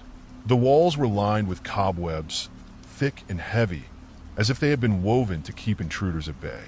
I glanced back one last time at the safe haven of my bedroom before stepping into the unknown. As I entered, I found myself in a small, windowless room that smelled of dampness and decay. The air was stale, almost suffocating, and the light from my flashlight flickered uncertainly, casting eerie shadows that danced along the walls. My pulse quickened. I felt a presence here, a lingering energy that seemed to pulse with life, or something akin to it. In the center of the room stood a heavy wooden chest, bound with rusted iron and covered in a layer of dust. It was old, ancient even, and it drew me in like a moth to a flame. I approached cautiously, the floor creaking beneath my feet. The voice had mentioned a key, and here it was, a locked chest just begging to be opened. Kneeling before it, I hesitated. "What's inside?" I whispered to the darkness, half expecting an answer. The silence that followed was heavy, oppressive. My thoughts raced back to the voice, the urgency in its tone, the plea for help. This chest could hold the answers, or even the key to someone's freedom. Taking a deep breath, I inserted the key into the lock. It fit snugly, a perfect match. I felt a rush of exhilaration mixed with dread. As I turned the key, a loud click echoed in the small room, reverberating off the walls like a gunshot in the silence. I hesitated, my heart pounding as I prepared to face whatever lay within. With a swift motion, I opened the lid, and the smell of mildew assaulted my senses. Inside, I found an array of old papers, photographs, and various objects that seemed to belong to another time. My eyes darted over them, searching for something that would explain the voice, the shadowy figure, and the eerie presence that had haunted me. At the very top, there was a dusty, leather-bound journal. I pulled it out carefully, brushing away the dust. The cover was cracked, but the spine was surprisingly intact. I opened it, my breath catching as I began to read the faded handwriting inside. The entries were dated years ago, some going back decades. The handwriting was shaky, filled with erratic thoughts and fears. "They're watching me," one entry read. "I can feel their eyes, always lurking. I must find a way out." My stomach knotted as I flipped through the pages, each entry revealing a deeper descent into paranoia. The writer spoke of strange occurrences, shadows that danced at the edges of their vision, voices whispering in the dark, demanding their attention. It was a mirror to my own experiences. "Who are you?" I whispered, feeling a connection to this unknown person who had poured their fears onto these pages. I turned another page and gasped. There was a drawing, a crude sketch of a figure that looked eerily similar to what I had seen in my room. The figure had long limbs and hollow eyes, gazing directly at me from the paper. The description accompanying the drawing was chilling. "It watches me sleep. I can't escape it. The others, they know I'm here. I have to hide." "Hide?" I echoed, my voice trembling. "From what?" I flipped through more pages, but they were filled with the same frantic scribbles, detailing the author's growing fear and isolation. It was clear they had been tormented, trapped in a cycle of dread that mirrored my own. The final entry stopped me cold. I hear the voices again. They're calling for help. I'm afraid I won't be able to resist for much longer. If someone finds this, know that I was here and I wasn't alone. My hands trembled as I closed the journal, overwhelmed by the weight of the revelation. Whoever this person was, they had suffered in silence, trapped within these walls, haunted by the very entity that had now reached out to me. It was clear the voice I had heard was not just a figment of my imagination. It belonged to someone who had once been here, trapped in this very room. As I sat there, processing the implications, I heard it again, the soft sound of a whisper, barely audible, but unmistakable. "Help me, set me free." The voice was closer now, more insistent, almost frantic. I stood up, gripping the journal tightly, as if it held the key to understanding everything. "How?" I called out, my voice echoing in the oppressive silence. "How can I help you?" But instead of an answer, I felt the room grow colder. The shadows deepened, swirling around me like a living entity. Panic surged through me as I realized that I wasn't alone anymore. The darkness had begun to shift and take form, and I could feel its eyes on me, watching, waiting. Suddenly, a rush of wind swept through the room, extinguishing the light from my flashlight. I was plunged into darkness, the world around me collapsing into a void. My breath caught in my throat as I stumbled backward, my heart racing with fear. "Get out!" A voice screeched, louder now, almost deafening. "You have to leave. It's coming for you." Adrenaline surged through my veins, and I turned to flee, scrambling back toward the passage. My hands fumbled for the walls, the darkness closing in around me. I could hear the sounds of something pursuing me, a whispering cacophony that filled the air with dread. "Leave now!" The voice echoed again, more desperate than before. "You mustn't let it find you." I dashed through the corridor, my pulse racing as I burst back into my bedroom, slamming the closet door behind me. I leaned against it, breathing heavily, the journal clutched tightly in my hands.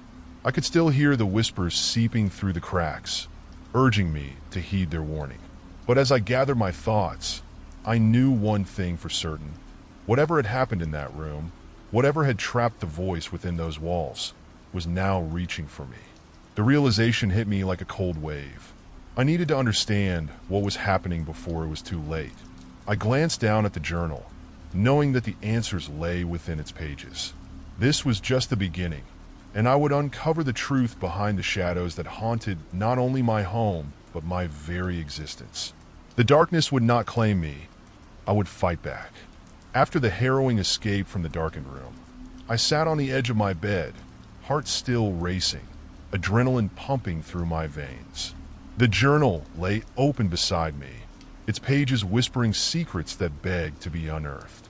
I took a moment to collect my thoughts, forcing myself to breathe deeply, to ground myself in the present, away from the chaos that had nearly consumed me. As I glanced at the journal, the words began to swim before my eyes, each one a flicker of fear and desperation. I could still hear the voice echoing in my mind, urging me to leave, to get away before it was too late. But leaving was not an option. Not now. Not when I felt an unshakable connection to the person who had once been trapped in that room. I turned back to the pages, searching for anything that could help me understand what had happened to them, and what might be waiting for me in the shadows. The first few entries detailed mundane occurrences, the sounds of scratching at night, fleeting glimpses of shadows in the corners of their vision, and the feeling of being watched.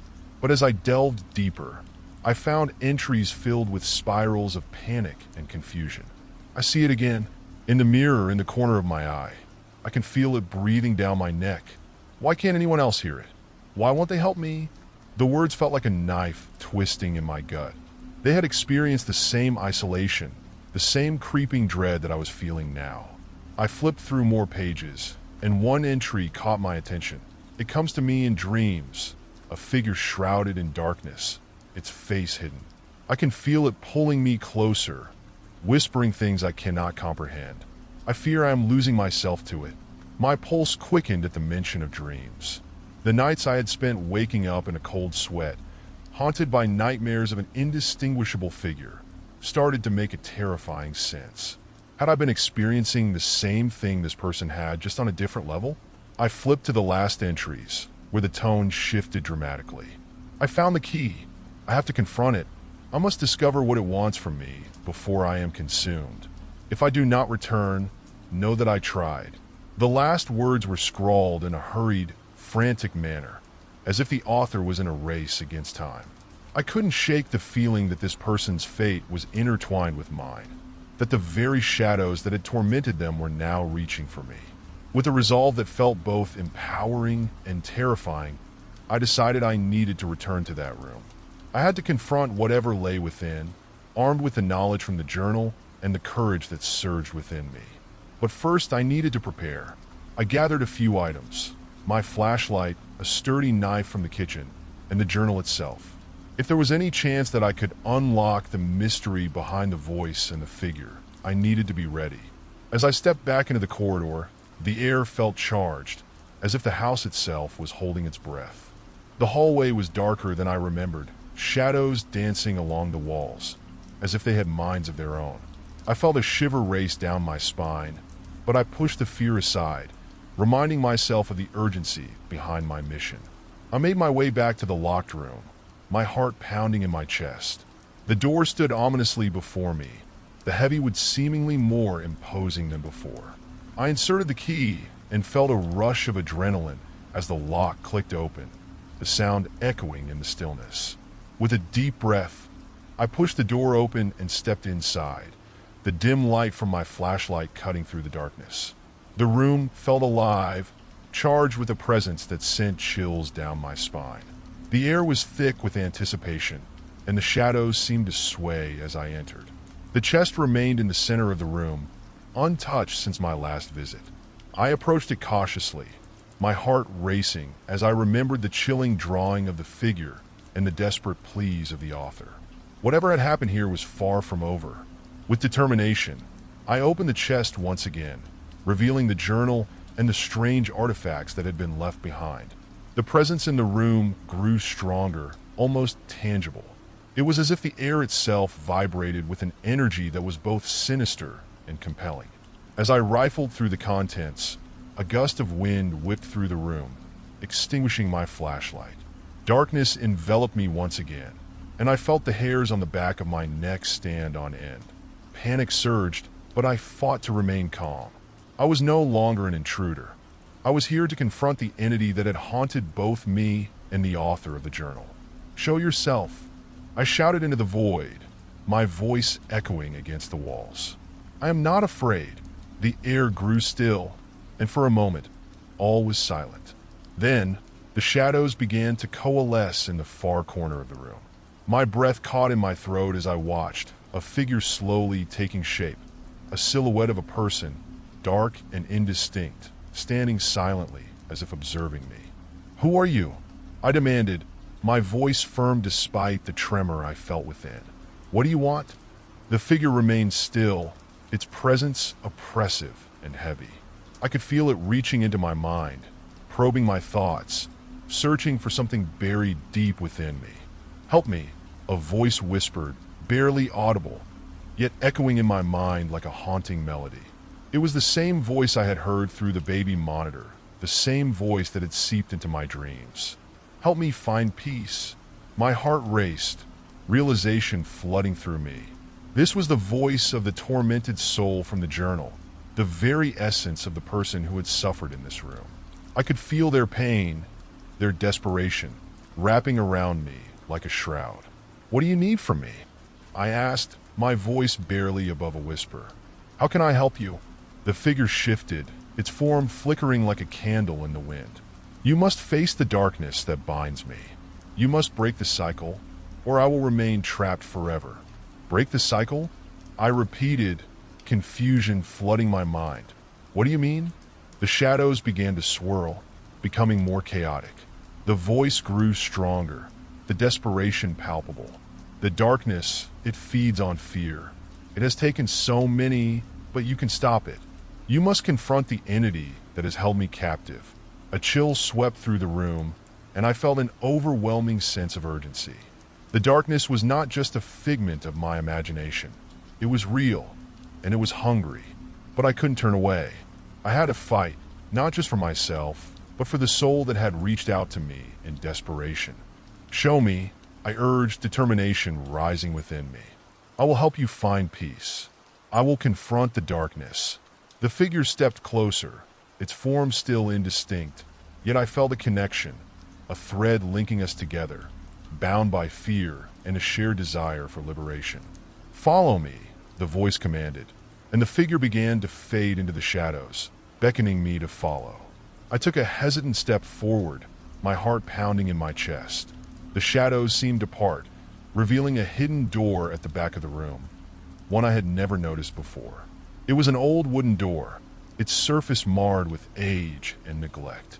I felt a chill seep into my bones as I approached, but I steeled myself. This was the path to understanding, the key to breaking free. With a deep breath, I reached for the handle. The moment I touched it, a surge of energy coursed through me, filling me with a sense of purpose. I turned the handle and pushed the door open, stepping into a darkness that promised both danger and revelation. The moment I crossed the threshold, I felt the air shift. The oppressive weight of the room behind me faded, replaced by an overwhelming presence that pulsed with intensity. I was no longer just an observer. I was now a participant in a battle against the very darkness that had haunted both my life and the life of the person trapped in the shadows. As the door swung shut behind me, sealing my fate, I could hear the voice echoing in my mind, a haunting lullaby urging me forward. You can do this, face the darkness. Set me free. Stepping through the hidden door felt like crossing the threshold into another realm. The air was thick with an oppressive energy, a sense of foreboding that wrapped around me like a suffocating blanket. The shadows clung to the corners of the space, writhing and pulsating as if they had a life of their own. I could hear a low hum reverberating through the darkness, a sound that felt like a heartbeat, echoing my own racing pulse. As I took my first cautious steps into the dimly lit corridor, the voice whispered in my mind, guiding me forward. Trust your instincts. You are not alone. It was comforting and unsettling all at once, as if the voice were an old friend, yet a stranger who knew my deepest fears. I held my flashlight tightly, its beam cutting through the gloom like a beacon. The walls were damp, with peeling paint and the faint smell of decay. My heart thudded loudly in my chest, but I pressed on, determined to uncover the truth behind the darkness. The corridor twisted and turned, leading me deeper into the heart of the entity's lair. With every step, I felt the energy shift, growing heavier and more sinister. It was as if the shadows were testing me, trying to siphon my courage and replace it with fear. But I refused to be overwhelmed. I had come too far to turn back now. Suddenly, I reached a wide open space. The room was larger than the others, its ceiling high and the walls lined with mirrors that reflected the flickering light from my flashlight. I stepped inside, my breath catching as I realized these weren't ordinary mirrors. They felt alive, swirling with an energy that sent chills down my spine. The reflections were distorted, showing not just my image but shadows dancing behind me, lurking just out of sight. Face your fears, the voice urged softly, echoing through the chamber. Only then can you free me. I took a step closer to one of the mirrors, feeling an inexplicable pull. As I peered into the reflective surface, the image began to shift. It showed me not just my physical form, but flashes of memories, scenes from my life, moments of joy, sadness, and anger. They danced before me, vivid and raw, each emotion sparking a flicker of recognition. But then, the mirror began to show darker images. It revealed my fears, the things I kept buried deep within, the nights I lay awake, paralyzed by the unknown, the moments of self-doubt that gnawed at my confidence, the memories of loss and regret that haunted me. I stumbled back, my heart racing, overwhelmed by the sudden onslaught of emotion. "No!" I shouted, shaking my head. I refused to be trapped by my past. The voice echoed back, stronger now. "You must confront what you fear most. It feeds on your pain. Only by acknowledging it can you break free." The mirrors pulsed in response, the images swirling chaotically, demanding my attention. I clenched my fists, forcing myself to stand firm. "I am not afraid of you," I cried out, my voice trembling but resolute. "I will not be your prisoner." As if in response to my defiance, the mirrors began to ripple violently, the shadows within them writhing and contorting. A loud crash resonated through the room as the surface of the mirrors fractured, each crack spreading like lightning through a stormy sky. The air thickened, heavy with tension, and I felt the darkness swirling around me, pressing against my skin. In that moment, I realized that the darkness was not just an external force, it was also within me. It was born from my fears, insecurities, and the pain I had tried to suppress. But I could no longer allow it to control me. With every ounce of strength I had, I stepped closer to the largest mirror, determined to confront what lay within. "Show me," I shouted, my voice echoing through the chamber. "Show me the darkness." The mirror rippled violently, and from its depths emerged a figure, a shadowy silhouette that seemed to coalesce from the very essence of my fears. It was a grotesque version of myself, a distorted reflection embodying all the doubts and anxieties that plagued me. Its eyes glowed with a malevolent light, piercing into my soul. "Are you ready to embrace your fate?" it taunted, a voice that was both mine and yet entirely foreign. I took a deep breath, summoning every ounce of courage I had. "I am not afraid of you. You do not control me." With each word, I felt the power of my conviction pushing back against the darkness. The figure lunged forward, but I stood my ground, forcing myself to look into its eyes. "You are nothing but a shadow. You have no power over me." The shadows around me twisted violently, shrieking as if in protest. I focused on the light within me, the flickering flame of hope and resilience that refused to be extinguished. As I confronted my darkest self, I felt a wave of clarity wash over me. I understood that this was not merely a battle against an external force. It was a struggle to reclaim my own identity, to accept every part of who I was, the light and the dark. As the figure surged towards me, I reached out my hand. "You are a part of me, but you do not define me. I will no longer hide from you." In that moment of confrontation, a blinding light erupted from my palm, illuminating the chamber.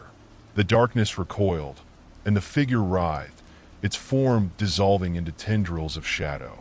With every ounce of strength, I pushed the light forward, shattering the remnants of the fear that had held me captive. The mirrors exploded in a shower of shimmering fragments, and as the shards fell, I felt the darkness dissipate, replaced by an overwhelming sense of relief and liberation. The voice that had haunted me began to fade, transformed into a whisper of gratitude. "Thank you. You have set me free." As the last remnants of the darkness melted away, the room around me shifted. The oppressive energy lifted, replaced by a warm glow that filled the space. I could feel the presence of the tormented soul beside me, no longer a prisoner, but a spirit released from the shackles of despair.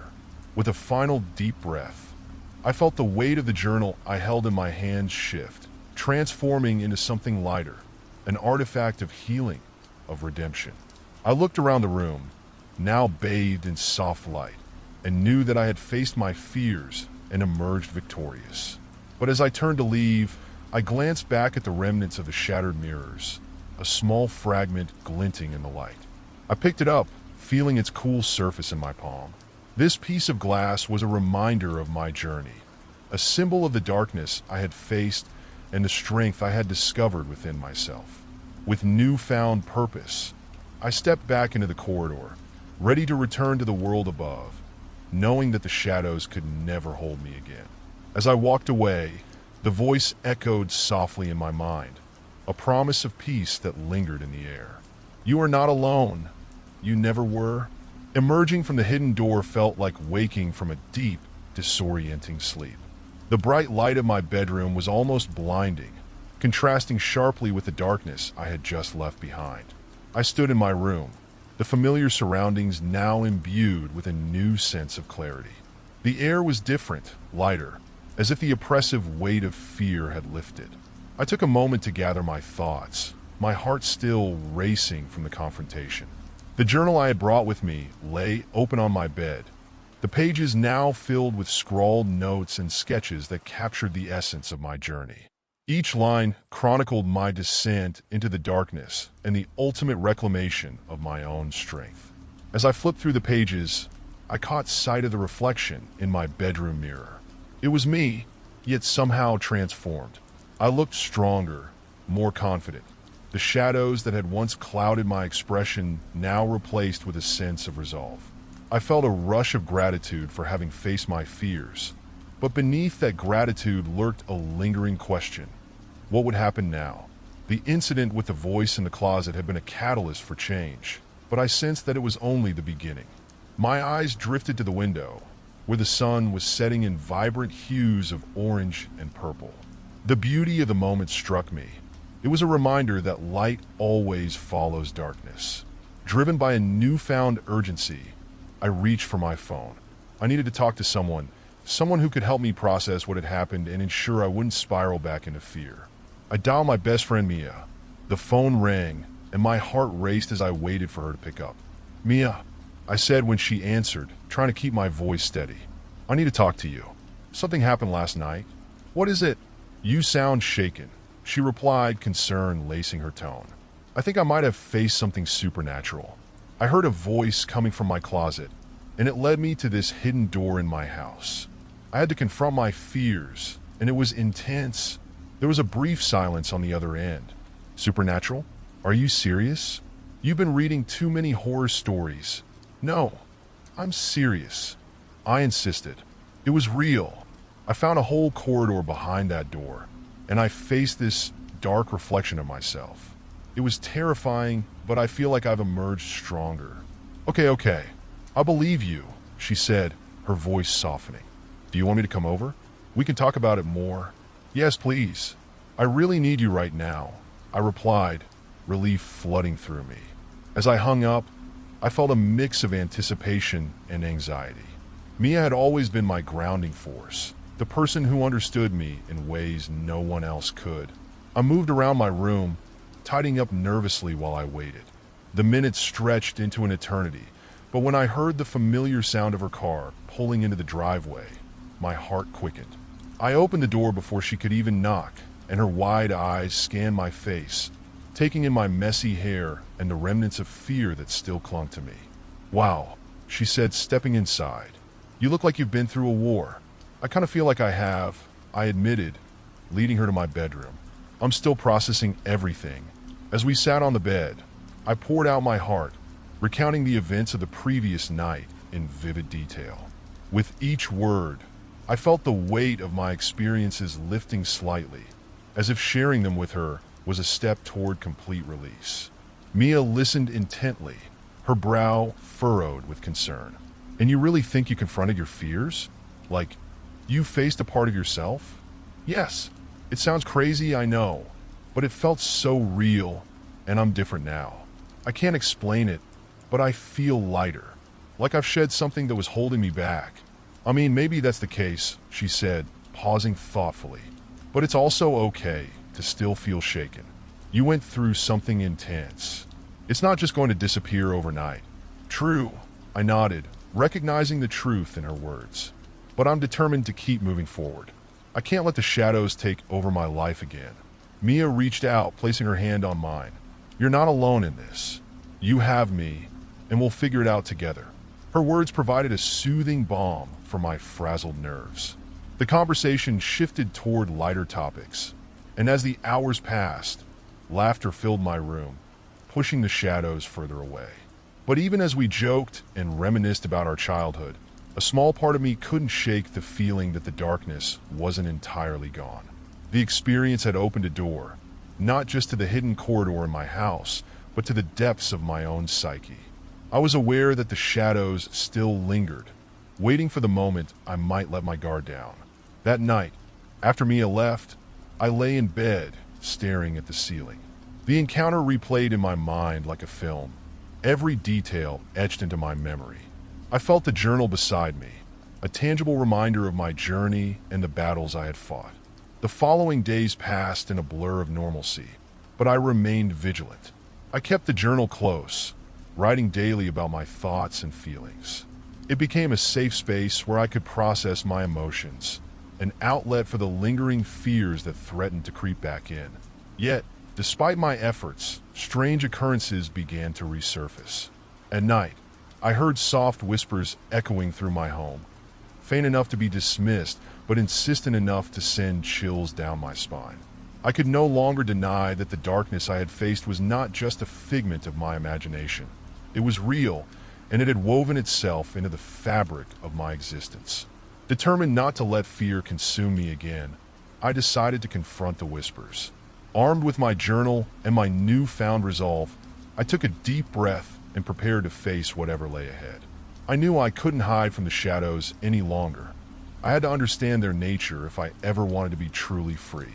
The following night, as the moon hung high in the sky, casting an ethereal glow through my window, I sat cross-legged in the middle of my room, the journal resting on my lap. I closed my eyes, focused on my breathing, and listened intently.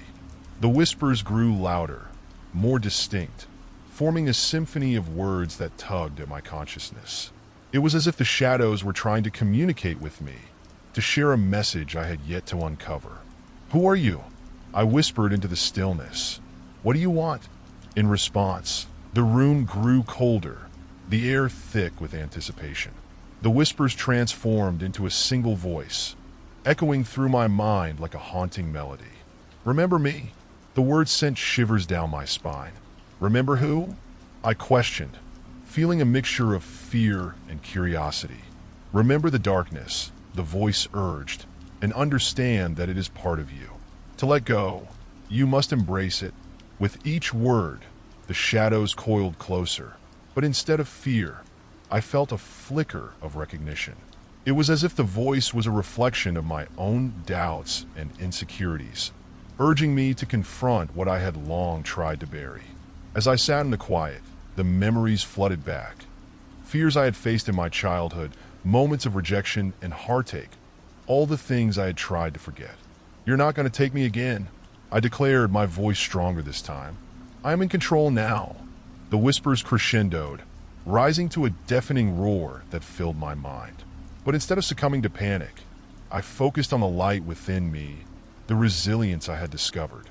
I visualized the darkness as a part of me, a shadow that existed but did not define my essence. "Come forward," I said, feeling a surge of strength. "I embrace you, but I will not be consumed."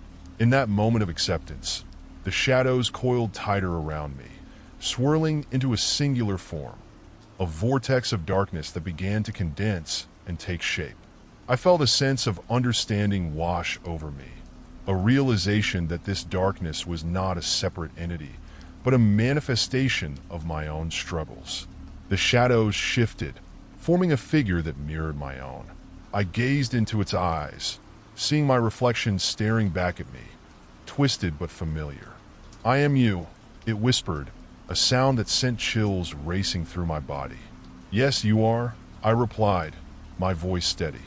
"But you will not control me. I acknowledge you, but I will not let you take over." The figure writhed in response, its form becoming less defined as I maintained my focus on the light within. "You cannot erase me," it hissed, "for I am your fear, your pain."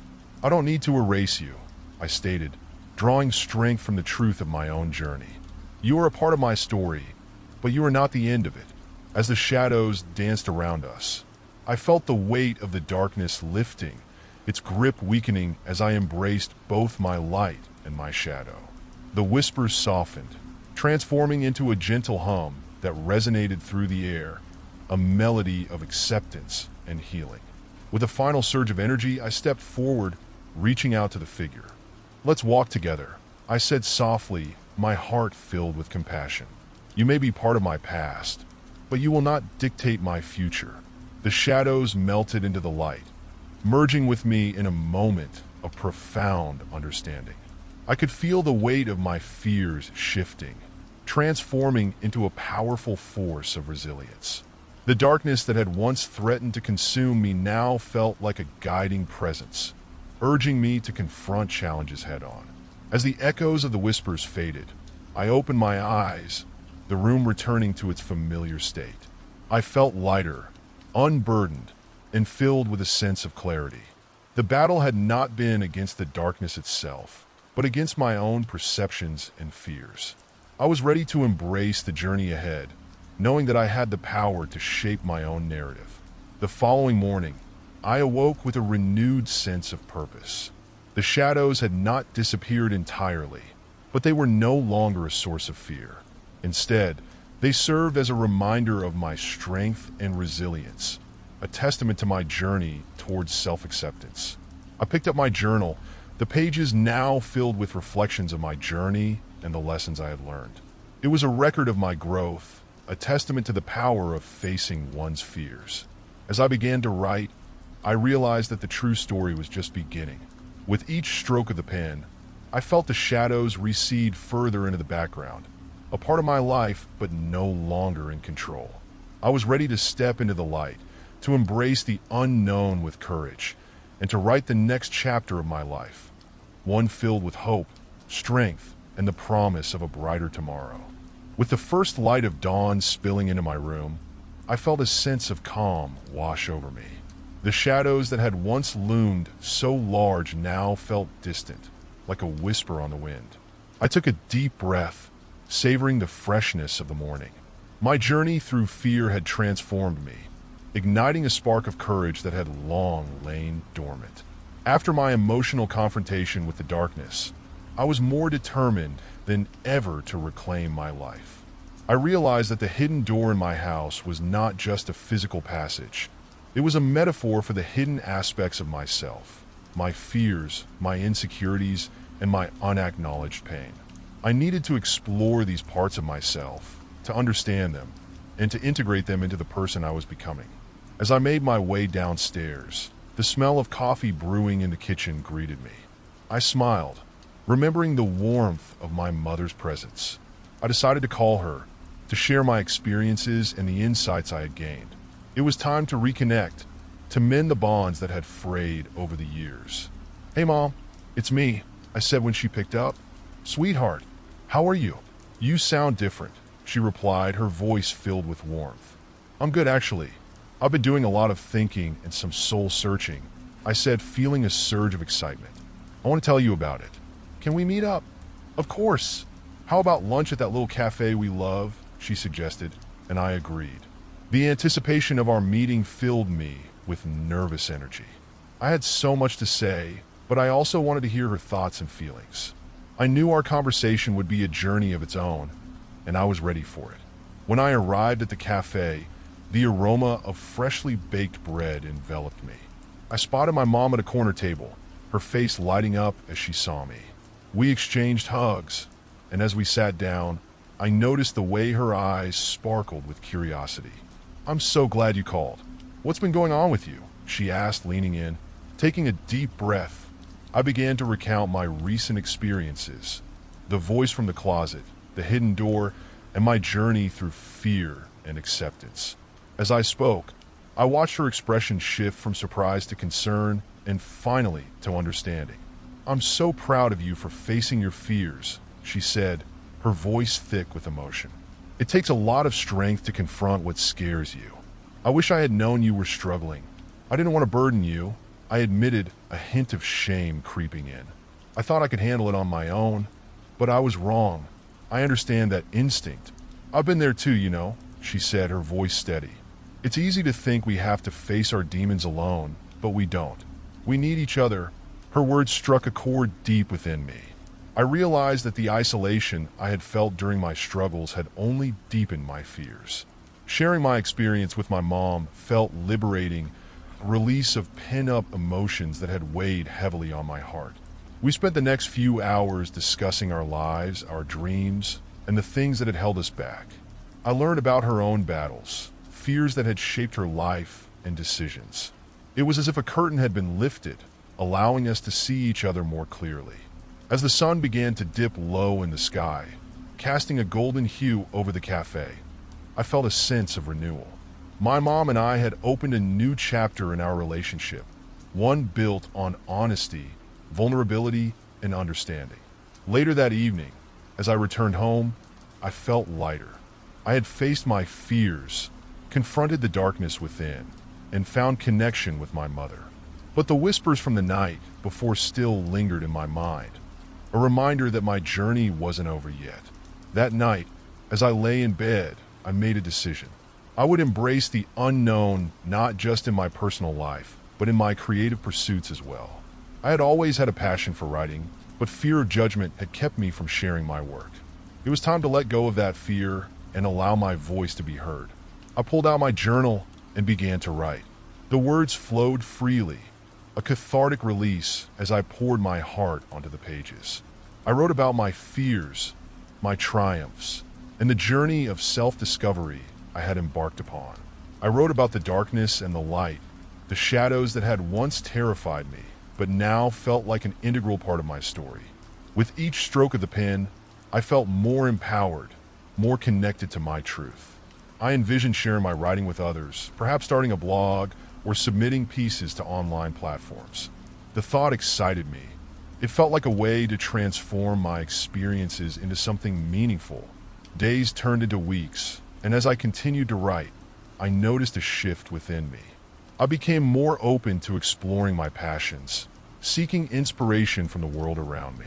I attended local writing workshops, connecting with fellow writers who understood the struggles and joys of the creative process.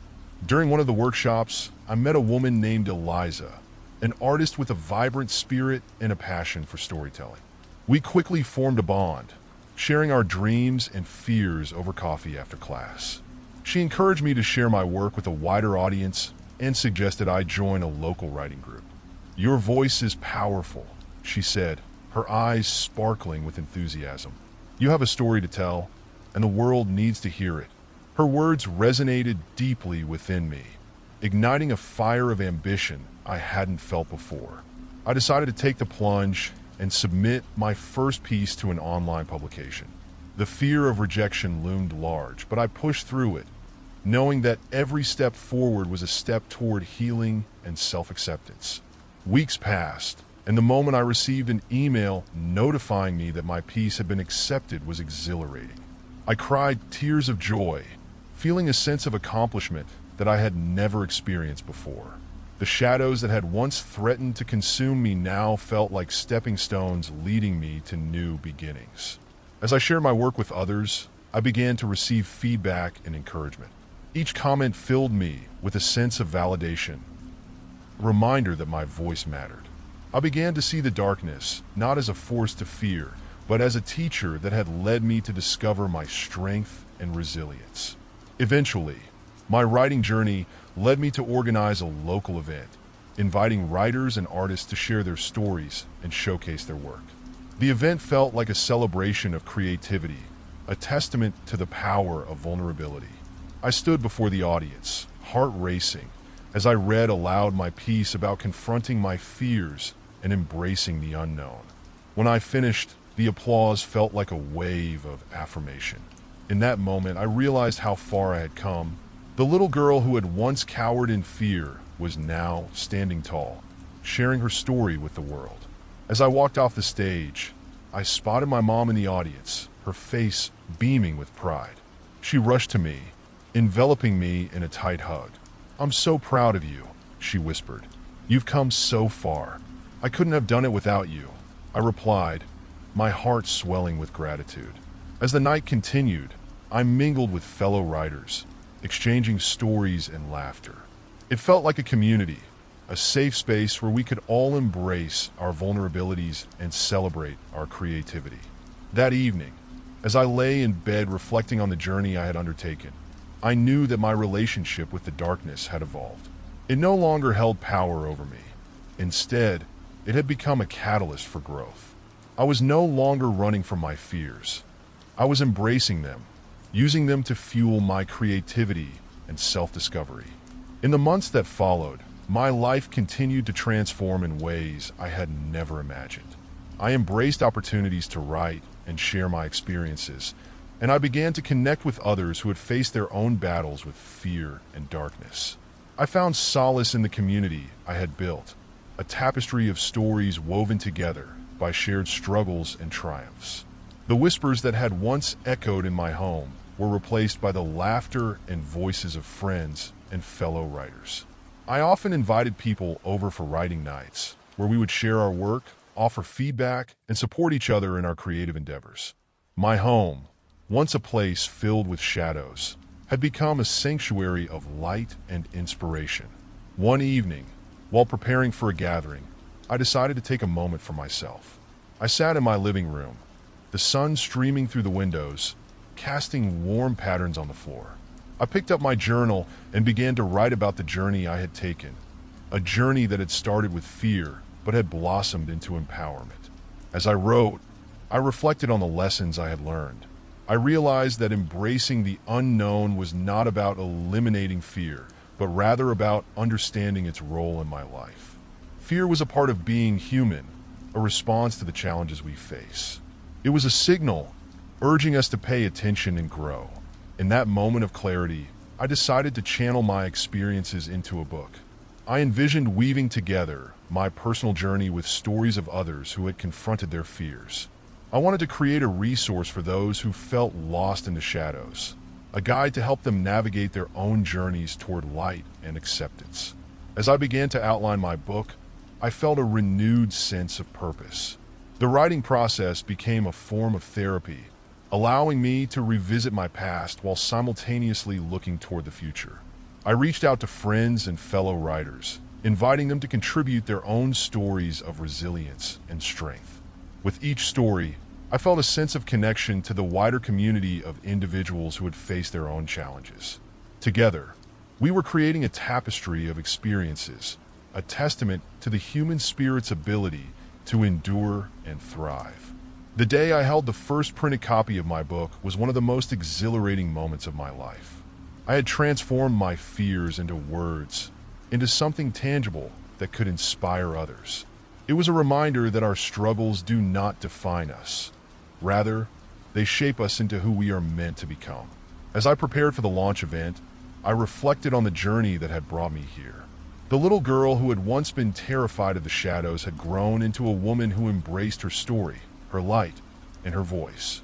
I realized that the echoes of my past would always be a part of me, but they no longer held the power to define my narrative. The launch event was a celebration of hope and resilience. Friends, family, and fellow writers gathered to share in the joy of storytelling. As I stood before the audience, sharing my journey and the purpose behind my book, I felt an overwhelming sense of gratitude. Thank you all for being here tonight. I began, my voice steady but filled with emotion. This book is not just my story. It's a collection of many stories, stories of fear, hope, and the journey towards self-acceptance. I hope it serves as a reminder that we are not alone in our struggles, and that together, we can illuminate the path forward.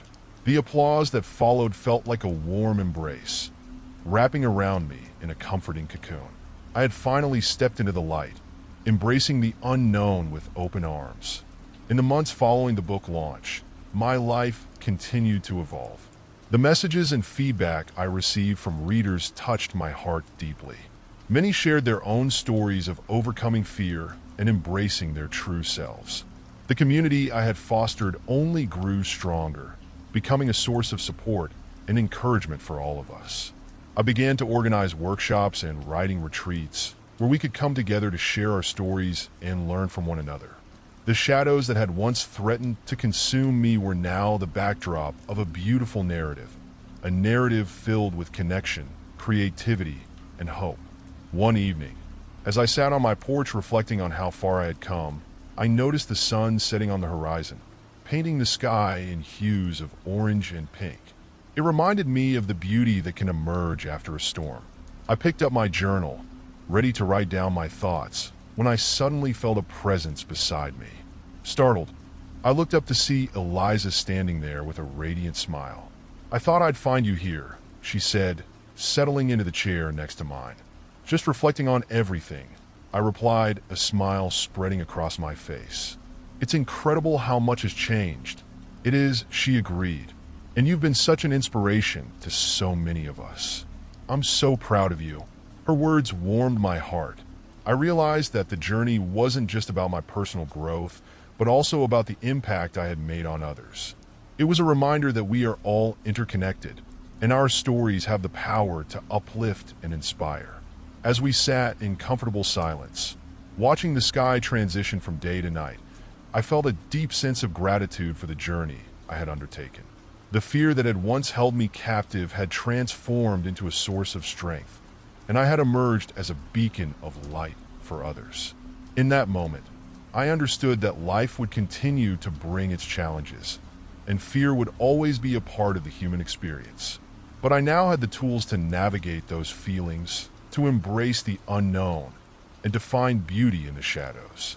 With renewed determination, I took a deep breath and spoke. "I'm ready for whatever comes next." Eliza nodded, her eyes sparkling with encouragement. "And I'll be right there with you." As darkness enveloped the horizon, I realized that the shadows were no longer something to fear. Instead, they were a part of my journey, a reminder of the resilience that dwells within each of us. And in that realization, I found peace. With my heart full of hope, I opened my journal and began to write once more. The pages awaited the next chapter of my life, a chapter brimming with possibility, connection, and the unwavering belief that light can always be found in the darkest of places. Time marched on, and the seasons changed, each bringing its own flavor of beauty and challenge. I continued to write and share my journey, inviting others into my world through workshops, online discussions, and social media. Each interaction deepened my understanding of the human experience and the shared struggles we all face. In the spring, I decided to host a community event focused on mental health awareness, aiming to create a safe space for people to share their stories. The response was overwhelming. People from all walks of life signed up to speak, to listen, and to connect. On the day of the event, the air buzzed with a sense of anticipation and camaraderie. As I took the stage, the room filled with faces eager to share and learn. "Thank you all for being here," I began, my voice steady yet filled with emotion. "Today is not just about my journey. It's about all of us, our fears, our triumphs, and the incredible power of vulnerability. Together, we can create a community of support and understanding." The stories that unfolded were both heartbreaking and inspiring. Individuals spoke of their battles with anxiety, depression, and self-doubt. They shared moments of darkness that had threatened to consume them, but ultimately led them to find their light. Each story resonated deeply, and I felt an overwhelming sense of connection in that room. As the event concluded, I realized that the journey of embracing fear and vulnerability was not a destination, but an ongoing process. We would all continue to face challenges, but we were no longer alone. We had created a network of support that encouraged honesty and openness. In the weeks that followed, I began to receive messages from participants expressing gratitude for the event. They shared how hearing other stories had inspired them to confront their own fears and seek help when needed. This ripple effect reminded me of the importance of community and connection in our journeys. Motivated by the success of the event, I decided to pursue a larger project, a collaborative book that would feature stories from various contributors, each sharing their unique experiences with fear and resilience. I reached out to those who had spoken at the event, as well as other writers in my community, inviting them to contribute. As I gathered these stories, I was struck by the diversity of experiences and the common thread of hope that wove them together. Each voice added depth to the narrative, creating a rich tapestry of human resilience. The project ignited a passion within me, and I found joy in working alongside others to bring our stories to life. Months passed, and the collaborative book came together beautifully. We titled it Embracing the Shadows, Stories of Resilience and Hope.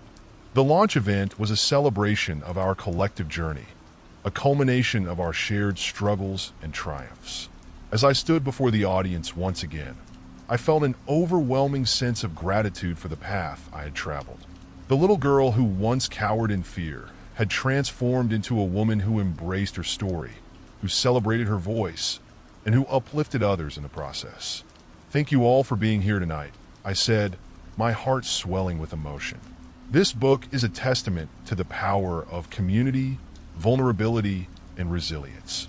Each story within these pages is a reminder that we are not alone in our struggles, and that together, we can illuminate the path forward. The applause that followed echoed in my heart, a reminder that our stories have the power to create change, to inspire, and to heal. As the night wore on, I mingled with friends, family, and fellow writers. Each conversation was a celebration of connection, a testament to the incredible bond we had formed through our shared experiences. In the months that followed, I continued to write, to share, and to embrace the unknown. The shadows that had once held me captive had become a source of inspiration, a reminder that the journey is often more important than the destination. I explored new writing opportunities, delving into topics of mental health, creativity, and self-discovery.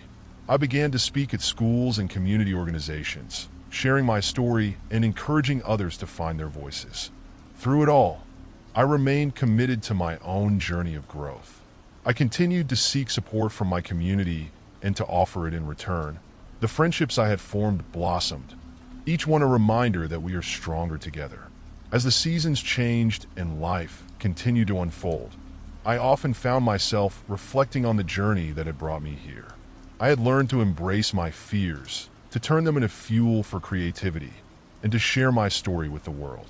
In the quiet moments, when the darkness threatened to creep back in, I would remind myself of the strength I had discovered within. I had faced the shadows, and instead of succumbing to fear, I had emerged transformed, ready to embrace whatever lay ahead. With each new day, I opened myself up to the possibilities of life. I ventured into the unknown with curiosity, knowing that within each challenge lay an opportunity for growth.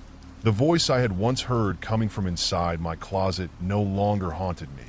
Instead, it had become a symbol of my journey, a reminder that even in the darkest moments, there is always light to be found. And so, I continued to write, to share, and to embrace the beautiful messiness of life. A life filled with shadows and light, fear and courage, uncertainty and hope. My journey was far from over. It was merely the beginning of a new adventure, one that would continue to unfold in ways I could only begin to imagine. If you like the story, don't forget to subscribe, and like the video, let's begin the next story. The sun had just begun to dip below the horizon, casting long shadows across the parking lot as I approached my car. It was a routine evening. I had just finished a long day at work and was looking forward to a quiet night at home. As I walked, I absent-mindedly rummaged through my bag, searching for my keys, a habit that had become second nature after months of commuting. As I reached my car, the metallic click of the locks disengaging felt reassuring in the stillness of the evening. I opened the driver's side door and slipped inside, ready to embrace the comfort of familiarity. It wasn't until I turned on the engine and glanced around that something caught my eye, a slip of paper resting on the passenger seat. My heart skipped a beat. I hadn't left anything in my car that could have fallen there. Curiosity mixed with a slight sense of dread as I picked up the note, turning it over in my hands. The paper was plain and unassuming, but my instincts were already on high alert. I unfolded it carefully, the sound of the paper crinkling punctuating the quiet of the parking lot. The note was written in hurried, jagged handwriting, and as I read the words scrawled across the page, a chill ran down my spine. I know what you did. Don't think you can hide. I felt my breath catch in my throat, the air in the car suddenly thick and suffocating. My mind raced with questions. What did this mean? Did someone mistake me for someone else? Panic flared within me, and I quickly glanced around the parking lot, searching for any sign of movement, any indication that I was being watched. There was no one, just the distant sound of traffic and the flickering lights of nearby stores. Still, the feeling of being exposed was overwhelming. Who had left this note? Why me? I took a deep breath, attempting to calm my racing heart. I needed to think rationally. This could be a prank, a sick joke by someone who had spotted me leaving work. But even as I reasoned with myself, a nagging sense of unease settled in my stomach. I shoved the note into my pocket, deciding it was best to leave. As I pulled out of the parking lot, the fluorescent lights flickered overhead, casting an eerie glow over my surroundings. The world outside seemed different now, more menacing. Each car that passed felt like a potential threat, each shadow a hiding place for someone who could be watching me. By the time I reached my apartment, the note still lingered in my mind like a ghost. I parked and hurried inside, locking the door behind me. The comforting familiarity of my home felt like a fragile barrier against the world outside. I tried to shake off the fear, but the words echoed in my thoughts. In an attempt to regain control, I pulled out my phone and texted my best friend, Jamie. "You won't believe what just happened. I found a creepy note in my car." Almost instantly, her reply came. "What did it say? Are you okay?" I typed back quickly. It said, "I know what you did. Don't think you can hide. I don't even know what it means." I waited anxiously for her response, my fingers tapping nervously against the screen. Jamie had always been my voice of reason, my anchor in turbulent times. "That's really weird. Maybe someone is just messing with you?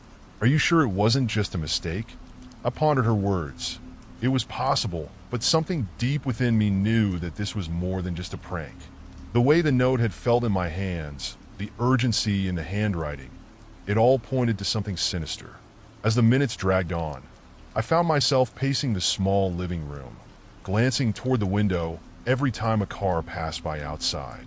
My imagination spiraled into dark territories, envisioning scenarios where I was being stalked, where someone had been watching me for days. I tried to push these thoughts away, but they clung to me like shadows, refusing to let go. Finally, after what felt like an eternity, Jamie texted again. "Do you want me to come over?" "Yes, please," I replied, relief washing over me. I needed someone to help ground me, to pull me back from the edge of my spiraling thoughts. As I waited for her arrival, I couldn't shake the feeling of being watched. I moved through the apartment, checking the locks on the doors and peering through the curtains at the street below.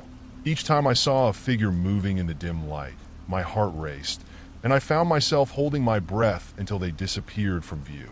It wasn't long before Jamie arrived, her face a mixture of concern and determination. "Okay, tell me everything," she said as she stepped inside, her presence filling the room with a comforting energy. I recounted the events of the evening, detailing my discovery and my growing fears. As I spoke, I noticed Jamie's brow furrowing deeper. "This is really unsettling," she said after I finished. "We need to figure out who could have done this." "What do you mean?" I asked, feeling a surge of anxiety. "I mean, we can't just sit here and wait for something to happen. We need to take action," she said firmly. "Do you have any idea who might want to scare you? Anyone from work, maybe?" I shook my head. "I don't think so. Everyone there is pretty normal, just coworkers.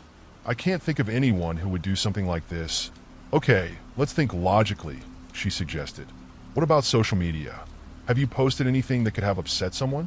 Maybe a controversial opinion or a photo that could have been misinterpreted?" I considered her words. I had posted a few things, but nothing that felt out of the ordinary. My online presence was fairly mundane, just the typical updates about work and casual photos with friends. But as I thought harder, I remembered a heated discussion I'd had in the comment section of a post about a local event. There had been a few rude comments, but I didn't think it had escalated to this point. Still, the idea that someone could have taken offense to something so trivial was alarming. "I don't know, Jamie. It feels like such a stretch. Maybe, but we can't rule anything out. Let's start by looking at your posts and see if anything stands out," she suggested, pulling her phone from her pocket. I nodded, grateful for her proactive approach. Together, we scrolled through my social media accounts, dissecting each post, each comment. As we combed through the digital landscape of my life, the weight of the situation began to sink in deeper. What if this note was more than just a creepy prank? What if it was a warning? The realization that my life might not be as secure as I had always believed sent a shiver down my spine. Just as I was starting to feel overwhelmed, my phone buzzed. A new message popped up on the screen, and my heart raced as I opened it. It was a direct message from someone I didn't recognize, their profile private. The text was short but chilling. You shouldn't have ignored my warning. In that moment, the world outside felt like a dark abyss, and I realized I was standing on the precipice of something terrifying. Jamie, I said, my voice trembling. I think this is just getting started. The air in the room felt electric, charged with a mixture of fear and disbelief as I stared at the screen in front of me. The words echoed in my mind, reverberating through my thoughts like a haunting melody. You shouldn't have ignored my warning. It was as if a dark cloud had descended over my one safe haven, turning my home into a prison of paranoia. Jamie leaned closer, her expression shifting from concern to determination. Who is that? Do you know them? I shook my head vigorously, the gravity of the situation settling in like a weight on my chest. I have no idea. This person must have gotten my account somehow, but it's all so bizarre. I don't understand why someone would be threatening me like this. She took a deep breath, her eyes scanning the message. We need to take this seriously. Have you thought about calling the police? They might be able to trace this account, or at least give you advice on what to do next. The thought sent another wave of anxiety washing over me. I had always believed that the police were there to help, but the idea of involving them felt so drastic, so real. But I knew she was right. This wasn't just a prank anymore. It was becoming something sinister. I guess so. I replied, my voice shaky. But what if they don't take me seriously? What if they think I'm just overreacting? Jamie's expression softened, and she placed a comforting hand on my shoulder. It's better to be safe than sorry. You have every right to be concerned. We'll figure this out together, but we can't ignore it. Her reassurance helped to steady my nerves, and I nodded. With trembling fingers, I dialed the police department's non-emergency line. As I waited for someone to pick up, I could feel my heart pounding in my chest, each ring amplifying my anxiety. When a dispatcher finally answered, I stumbled through the details, trying to sound composed. I received a threatening message from an unknown account, and I found a note in my car. I think someone is watching me. Can you provide me with the message? The dispatcher asked, her tone professional and calm. I relayed the text, trying to keep my voice steady as I explained the situation. Thank you for the information. We'll need to take your report seriously. Can you come down to the station to file a formal complaint? She asked. The thought of walking into a police station filled me with dread.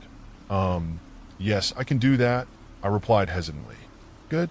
In the meantime, do you have anyone who could stay with you? I glanced at Jamie, who nodded encouragingly. Yes, my friend is here with me right now, I said, feeling a bit of relief wash over me. Excellent. Please stay inside and keep your doors locked. We'll be in touch soon. I hung up, feeling a mix of fear and relief. Jamie squeezed my shoulder, her presence grounding me in the chaos of my thoughts. Are you okay? I don't know, I admitted. I just feel so exposed. It's like I'm being hunted. That's a valid feeling. But remember, you're not alone in this. I'm here with you. We'll figure this out, she said firmly, her resolve giving me a glimmer of hope. As we sat in the living room, the dim light from the lamps felt inadequate against the looming shadows that crowded the corners of the room. We decided to distract ourselves, turning on the television to something lighthearted, but the images on the screen blurred together, my focus too fractured to really engage.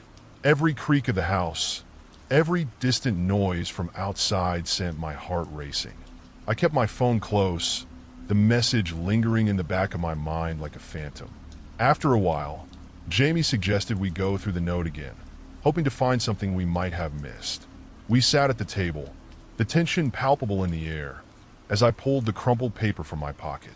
Unfolding it, I examined the words again, letting the handwriting sink into my memory. What if this is someone I know? I wondered aloud, a sick feeling churning in my stomach. What if it's someone I see every day? Jamie leaned forward, her brow furrowed in thought. That's definitely a possibility. Think back. Has anyone in your life shown signs of being upset with you? Maybe a colleague or someone from your past. I racked my brain, trying to sift through the faces of people I interacted with daily. No one stood out as someone who would take such extreme measures. My thoughts drifted to the heated discussions I'd had online, and a knot of unease tightened in my stomach. Maybe it's connected to that argument I had on social media, I said slowly. There were a couple of people who really didn't like my opinion on the local issue. But would they go this far? It seems extreme. People can be unpredictable, especially when emotions run high. It's worth considering, Jamie replied. Do you still have those comments saved? We could look at their profiles and see if there's anything unusual. I nodded, quickly navigating to the post where the argument had unfolded. As I scrolled through the comments, a sense of dread grew within me. Each name was a potential suspect, and the idea that one of them could be taking their anger this far sent chills down my spine. Just as I began to feel overwhelmed, my phone buzzed again, pulling me from my thoughts. It was another message from the same unknown account. My heart dropped as I opened it, bracing myself for more intimidation. You can't hide forever. I'm closer than you think. Panic flooded my senses. I looked at Jamie, her eyes wide with alarm. This is getting out of hand, she said, her voice barely above a whisper. I felt like I was teetering on the edge of a cliff, and each new message was a gust of wind threatening to push me over. What do we do? I asked, my voice trembling. We need to report this to the police right away. This isn't just a prank anymore, Jamie said firmly. Taking a deep breath, I nodded. You're right. Let's go to the station now. As we gathered our things, I felt a sense of urgency wash over me. This was no longer just a creepy note. It was a real threat, and I needed to take it seriously before it escalated even further. With a final glance around my apartment, I steeled myself for what lay ahead. The night felt darker than before, shadows stretching ominously across the walls. But I wasn't going to let fear control me. I had to confront this head on. Together, we stepped into the night, the weight of the unknown looming just beyond the threshold of my door. As we stepped outside, the cool night air wrapped around us like a chilling embrace. The street was eerily quiet, the usual sounds of late-night traffic and distant chatter replaced by a suffocating silence. It felt as if the world was holding its breath, waiting for something to happen. I could feel my heart thudding in my chest, each beat echoing my anxiety. Let's take my car, Jamie said, her voice steady despite the unease that hung in the air. I nodded, grateful for her presence and support. We hurried to her vehicle, our footsteps echoing against the pavement like an ominous drumbeat. Once inside the car, I locked the doors and took a deep breath, trying to calm my racing thoughts. What if they can't help? I mused aloud, my fingers fidgeting with the hem of my shirt. They have to take it seriously, Jamie reassured me, glancing at me with a determined look. You have evidence now. They can't just ignore it. I nodded, hoping she was right. As we drove through the dark streets, the familiar landmarks of my neighborhood morphed into shadowy silhouettes, each one a reminder of my vulnerability. The night felt suffocating, as if the darkness itself was alive and watching. I couldn't shake the feeling that someone, or something, was following us, lurking just beyond my line of sight. Do you think I should change my locks? I suddenly asked, a wave of panic washing over me. What if they're able to get in somehow? Jamie nodded, her brow furrowed in concern. Absolutely. You can never be too safe. And maybe we should think about getting a security system. It might help you feel more secure. Yeah, I replied, my mind racing. I'll look into it first thing in the morning. The police station came into view, its fluorescent lights cutting through the darkness like a beacon. But instead of feeling relieved, a knot tightened in my stomach. This was it, the moment where I had to confront my fears head on and reveal the reality of my situation. We parked and made our way toward the entrance, the crunch of gravel beneath our feet amplifying the silence around us. As we approached the door, I felt a wave of anxiety wash over me. I hesitated, my hand hovering over the handle. What if they dismissed my concerns? What if they laughed at me for being so paranoid? Are you ready? Jamie asked gently, her voice breaking through my spiraling thoughts. I took a deep breath, squared my shoulders, and nodded. Let's do this. Inside, the station was bustling with activity. Officers moving purposefully, their faces serious as they attended to their duties. The air was filled with the scent of stale coffee and the hum of fluorescent lights. I felt a mix of relief and intimidation wash over me. "Hi there. How can I help you?" A friendly officer greeted us from the front desk. His tone was warm, but I could sense an underlying seriousness. I need to file a report," I stammered, feeling the weight of my anxiety pressing down on me. "I've been receiving threatening messages from an unknown account, and I found a note in my car." "Of course," he said, motioning for us to take a seat. "Please tell me everything." As I recounted the events, I felt my throat tighten with each word. The officer listened attentively, taking notes as I described the chilling messages and the recent note. Jamie sat beside me, her presence a steady anchor amidst the rising tide of my fear. "I know it sounds crazy," I finished, my voice barely above a whisper, "but I really think someone is watching me." The officer's expression shifted slightly, becoming more serious. "We take these matters very seriously. You did the right thing by coming in. Can you provide me with the messages and the note you found?" I handed him my phone, which displayed the most recent message, and pulled the crumpled note from my pocket. The officer examined it closely, his brow furrowing in concentration. "Have you noticed anything strange around your home? Unfamiliar vehicles? Anyone hanging around that shouldn't be there?" I shook my head, trying to think. "No, I haven't noticed anything, but that doesn't mean it's not happening." "Okay," he replied, making more notes. "We'll see if we can trace the account that sent you the messages. In the meantime, I'd recommend you take some precautions.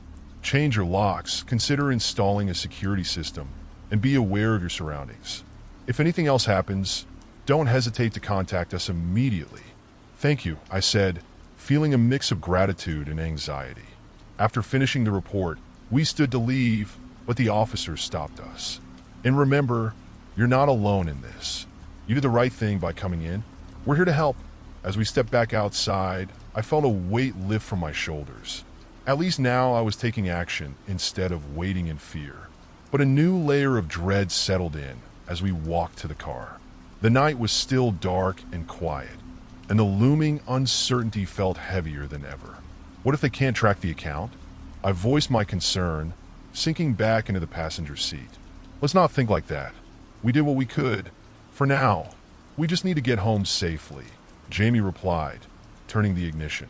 The drive back felt longer than before, the darkness pressing in against the car's windows. I couldn't shake the feeling that something was lurking just outside my view, waiting for the perfect moment to strike. Once we were back in my apartment, I took a deep breath and locked the door behind us.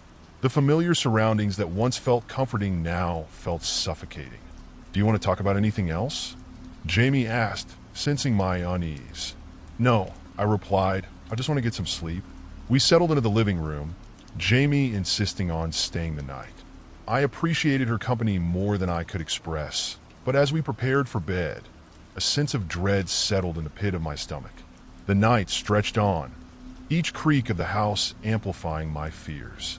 I lay in bed, staring at the ceiling, every shadow morphing into something sinister. Sleep eluded me, the fear of the unknown keeping me wide awake. Just as I began to drift off, a noise startled me awake, a soft rustling sound, as if something was moving just beyond my reach. My heart raced, and I sat up, listening intently. "Jamie?"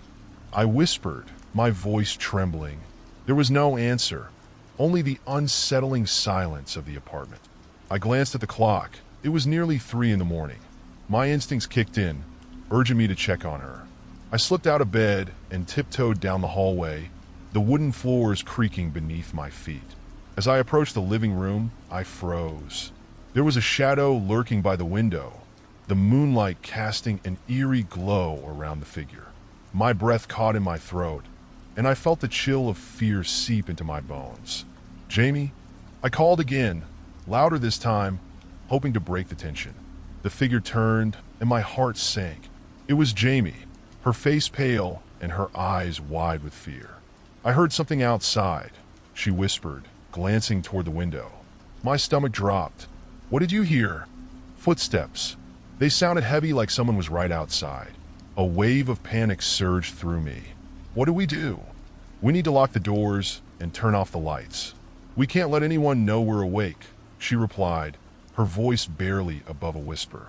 We hurried to close the curtains and secure the doors, my heart racing with every creak of the house. We settled back into the living room, the darkness around us feeling suffocating. As we sat in silence, the weight of the night pressing down on us, I could feel the hairs on the back of my neck standing on end. Something was out there, lurking just beyond our reach, and I had a sinking feeling that it wasn't just a figment of my imagination. "Do you think the police will be able to help us?" Jamie asked, her voice tinged with fear. "I hope so," I replied, but deep down, a gnawing uncertainty settled in my gut. The feeling of being watched returned, more intense than ever, and I couldn't shake the thought that this was just the beginning. As the minutes dragged on, each second felt like an eternity. We listened intently, straining to hear any sign of movement outside. Then, without warning, a loud bang echoed through the apartment, an unmistakable sound that sent my heart racing. "What was that?" Jamie gasped, gripping my arm tightly. "I don't know," I replied, fear gripping me like a vice. We exchanged worried glances, and in that moment, I knew that whatever was happening was far from over. I could feel the walls closing in, the darkness swallowing us whole, and I realized that I had to confront my fears head on. "We need to check it out," I said, steeling my nerves. "But what if it's dangerous?" Jamie protested, her voice trembling. I took a deep breath, trying to muster courage. "We can't just sit here and wait for something to happen. We need to know what we're dealing with." Jamie hesitated, but then nodded, determination glinting in her eyes.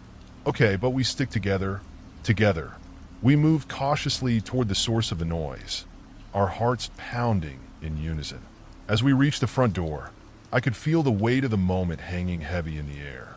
Whatever lay beyond that door would change everything, and I was ready to face it, no matter the cost. As I reached for the doorknob, my hand trembled. Every instinct within me screamed to turn back, to retreat into the safety of our hidden sanctuary. But I had come too far to let fear dictate my actions. Jamie stood beside me, her presence a steadying force. "On the count of 3, I whispered, taking a deep breath to steady my nerves. 1, 2, 3. I swung the door open, the hinges creaking ominously as the light from our living room spilled into the darkened hallway. My heart raced as I stepped outside, every sense heightened, every shadow seeming to hold the promise of danger. The hallway was empty, the air thick with an unsettling silence. We stepped out cautiously, our footsteps echoing in the stillness.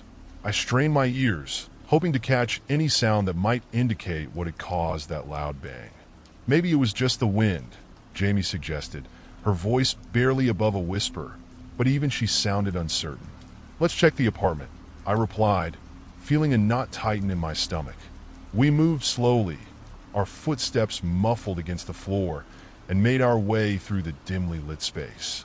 As we entered the living room, I scanned the area, searching for any sign of disturbance. The curtains were drawn tight, blocking out any light, and the only source of illumination came from the flickering glow of the street lamp outside. The room felt eerily still, but then I noticed something. The front window was slightly ajar.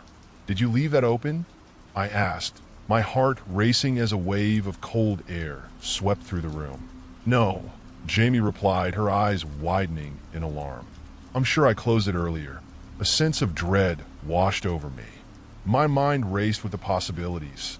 Had someone entered our home? The implications were chilling. "Let's lock it," I suggested, moving toward the window. As I reached for the frame, a sudden noise echoed from behind us, a soft scuffling sound that made us both freeze. "What was that?" Jamie's voice quivered as she clutched my arm. "I don't know," I whispered, my heart pounding in my chest. "But we need to check." We turned slowly, our eyes scanning the room for any sign of movement. The tension was palpable, and I could feel the hairs on the back of my neck standing on end. The darkness seemed to close in around us, wrapping us in a suffocating shroud of fear. "Stay close," I murmured, inching toward the source of the noise. As I approached the hallway leading to the bedrooms, I felt a chill run down my spine. Suddenly, there was again a soft rustling sound like something shifting just out of sight. I took a deep breath, willing myself to remain calm. We can do this, I told myself, though the trembling of my hands betrayed my fear. With each step I took, the silence grew more intense, the air thick with anticipation. The house felt alive, each creak of the floorboards echoing like a heartbeat, amplifying my growing anxiety. As we neared the doorway, I reached for the light switch, flicking it on with a shaky hand. The sudden brightness flooded the hallway, casting long shadows that danced against the walls. And then I saw it, a figure darting into the bathroom, its silhouette momentarily illuminated by the light. "Did you see that?" I gasped, my heart racing as I turned to Jamie. "Yes, we need to get out of here," she replied, panic evident in her voice.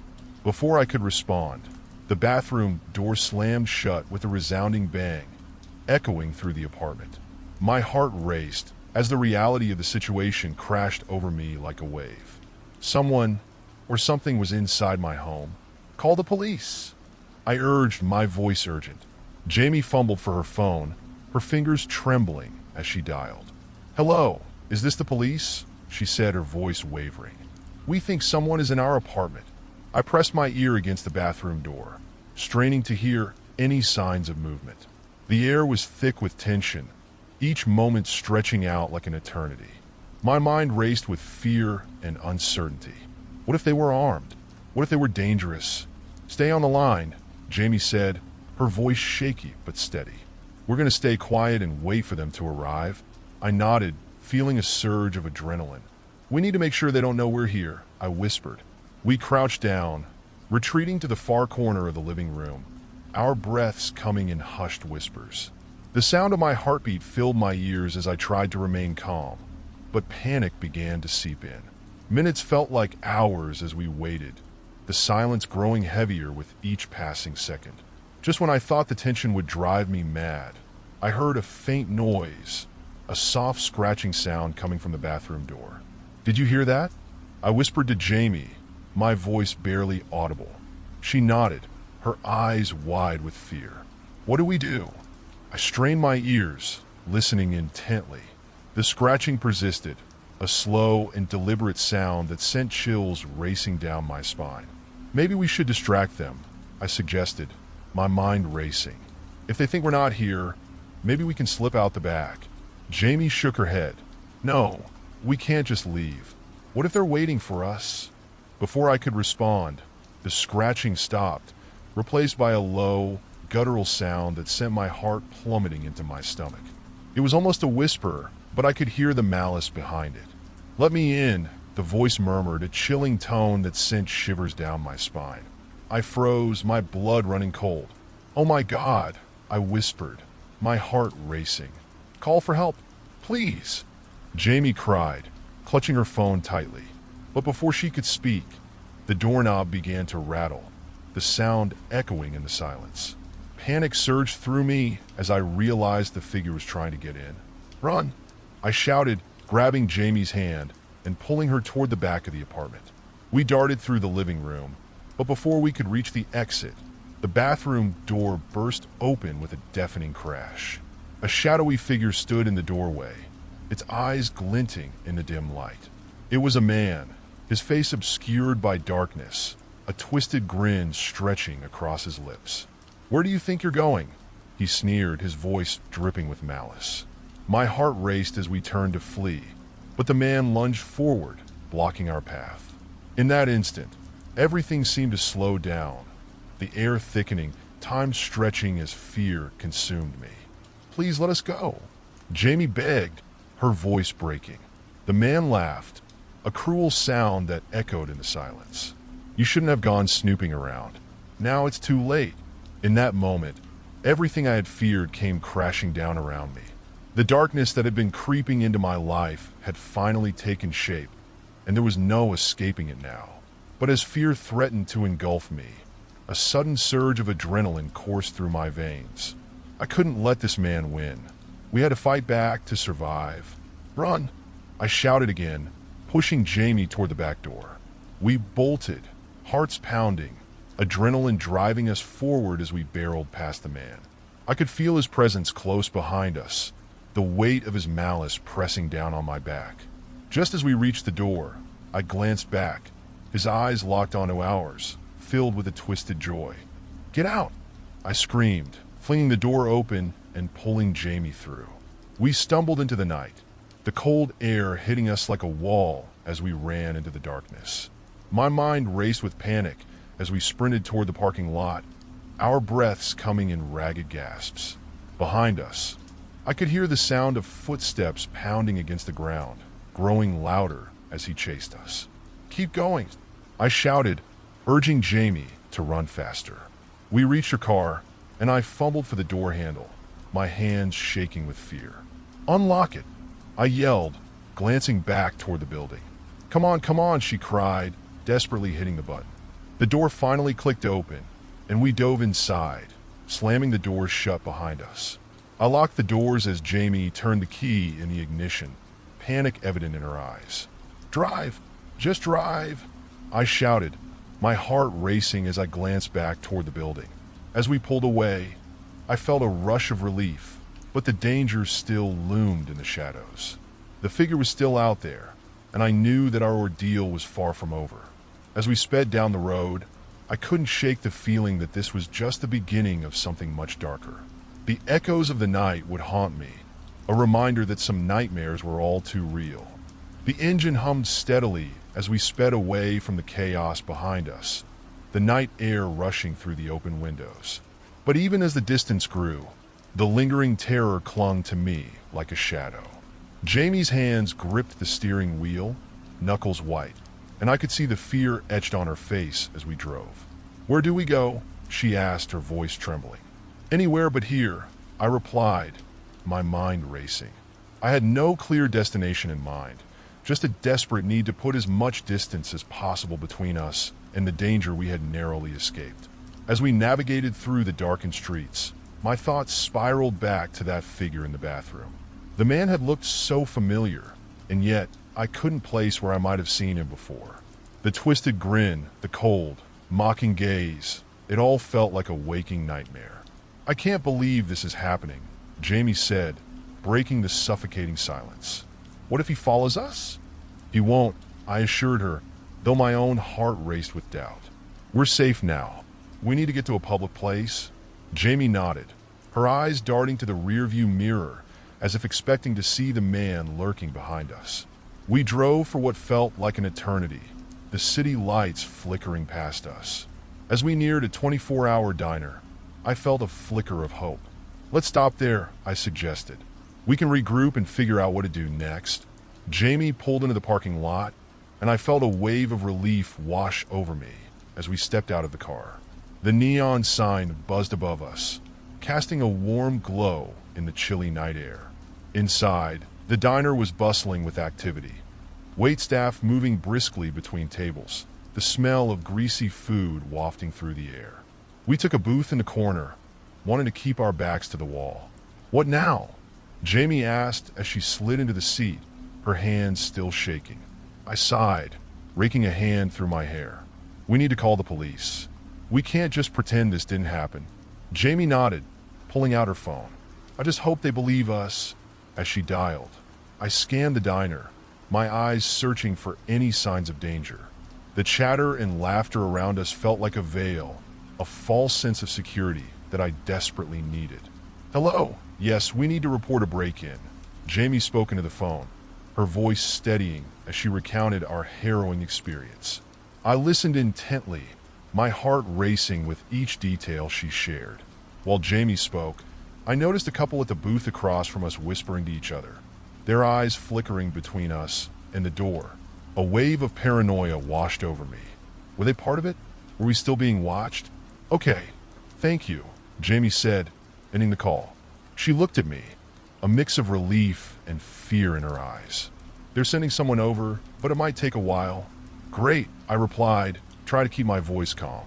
"We'll just have to wait." As we sat in silence, I couldn't shake the feeling of being watched. My mind raced, piecing together the fragments of what had happened. What did the man want? Why had he targeted us? "Do you think he's gone?" Jamie asked, her voice barely above a whisper. "I hope so," I replied, but the unease in my gut told me otherwise. Suddenly, the bell above the door jingled, and I turned to see a familiar figure enter the diner. My heart dropped as I recognized the man. The same man who had terrified us in our apartment. "Get down," I hissed, crouching low in the booth. Jamie's eyes widened in shock as she ducked down beside me, her breath coming in quick gasps. "What do we do?" "Stay quiet," I whispered, my pulse pounding in my ears. "He can't see us." From my low vantage point, I watched as the man scanned the room, his eyes lingering on each patron as if searching for something or someone. My heart raced, each second stretching into eternity as he moved closer to our booth. "Please don't let him find us," Jamie murmured, clutching my hand tightly. The man paused, his gaze narrowing as he turned slightly in our direction. My breath caught in my throat, and I held it, praying he would look away. But then, to my horror, he started walking toward us, a confident stride that sent chills down my spine. Just as I thought he would reach our table, the waitress approached him, her notepad in hand. "Can I help you, sir?" she asked, her voice cheerful and oblivious to the danger looming over us. The man turned to her, his expression shifting from predatory to calm in an instant. "Just looking for a friend," he replied, a sickly sweet smile spreading across his face. I felt Jamie tense beside me, her grip tightening on my hand. "What if he's looking for us?" she whispered, her eyes wide with fear. "He can't know we're here," I said, trying to stay calm. "We need to stay hidden until the police arrive." The man continued to engage the waitress, his demeanor seemingly normal, but I could sense the underlying menace in his presence. Every fiber of my being screamed at me to get out of there, but the fear of being seen kept us rooted in place. Minutes dragged on as he ordered a cup of coffee, his eyes occasionally glancing around the diner. I felt the sweat trickle down my back, my heart racing as I realized that time was running out. Finally, he turned to leave, but just as he reached the door, he paused and looked back, right at our booth. My breath caught in my throat, and I felt a surge of panic. "He saw us," I hissed to Jamie, who was frozen in place, her eyes wide with terror. Without thinking, I reached for Jamie's hand and pulled her up from the booth. "We have to go now." We darted toward the bathroom at the back of the diner, pushing through the swinging door just as I heard the jingle of the bell again. I could hear him coming behind us, his footsteps echoing in the tense silence. The bathroom was cramped and poorly lit, but it offered a momentary sanctuary. "Lock the door," I urged, my heart racing as I pressed my back against the wall, straining to listen for any signs of him following us. Jamie fumbled with the lock, her hands shaking. "Hurry!" As soon as she clicked the lock in place, we breathed a sigh of relief. But the moment was short-lived. "Come on out, little girls," the man's voice called from outside the bathroom. "I just want to talk." My blood ran cold, and I could feel Jamie's hand trembling as she clutched mine. "What do we do?" she whispered, panic creeping into her voice. "We can't let him in," I replied, trying to keep my voice steady. "We wait until he leaves." But as the seconds stretched into an eternity, I could feel the weight of the moment pressing down on us. Would he just give up and leave? Or would he find a way to get in? "Help! Is anyone in there?"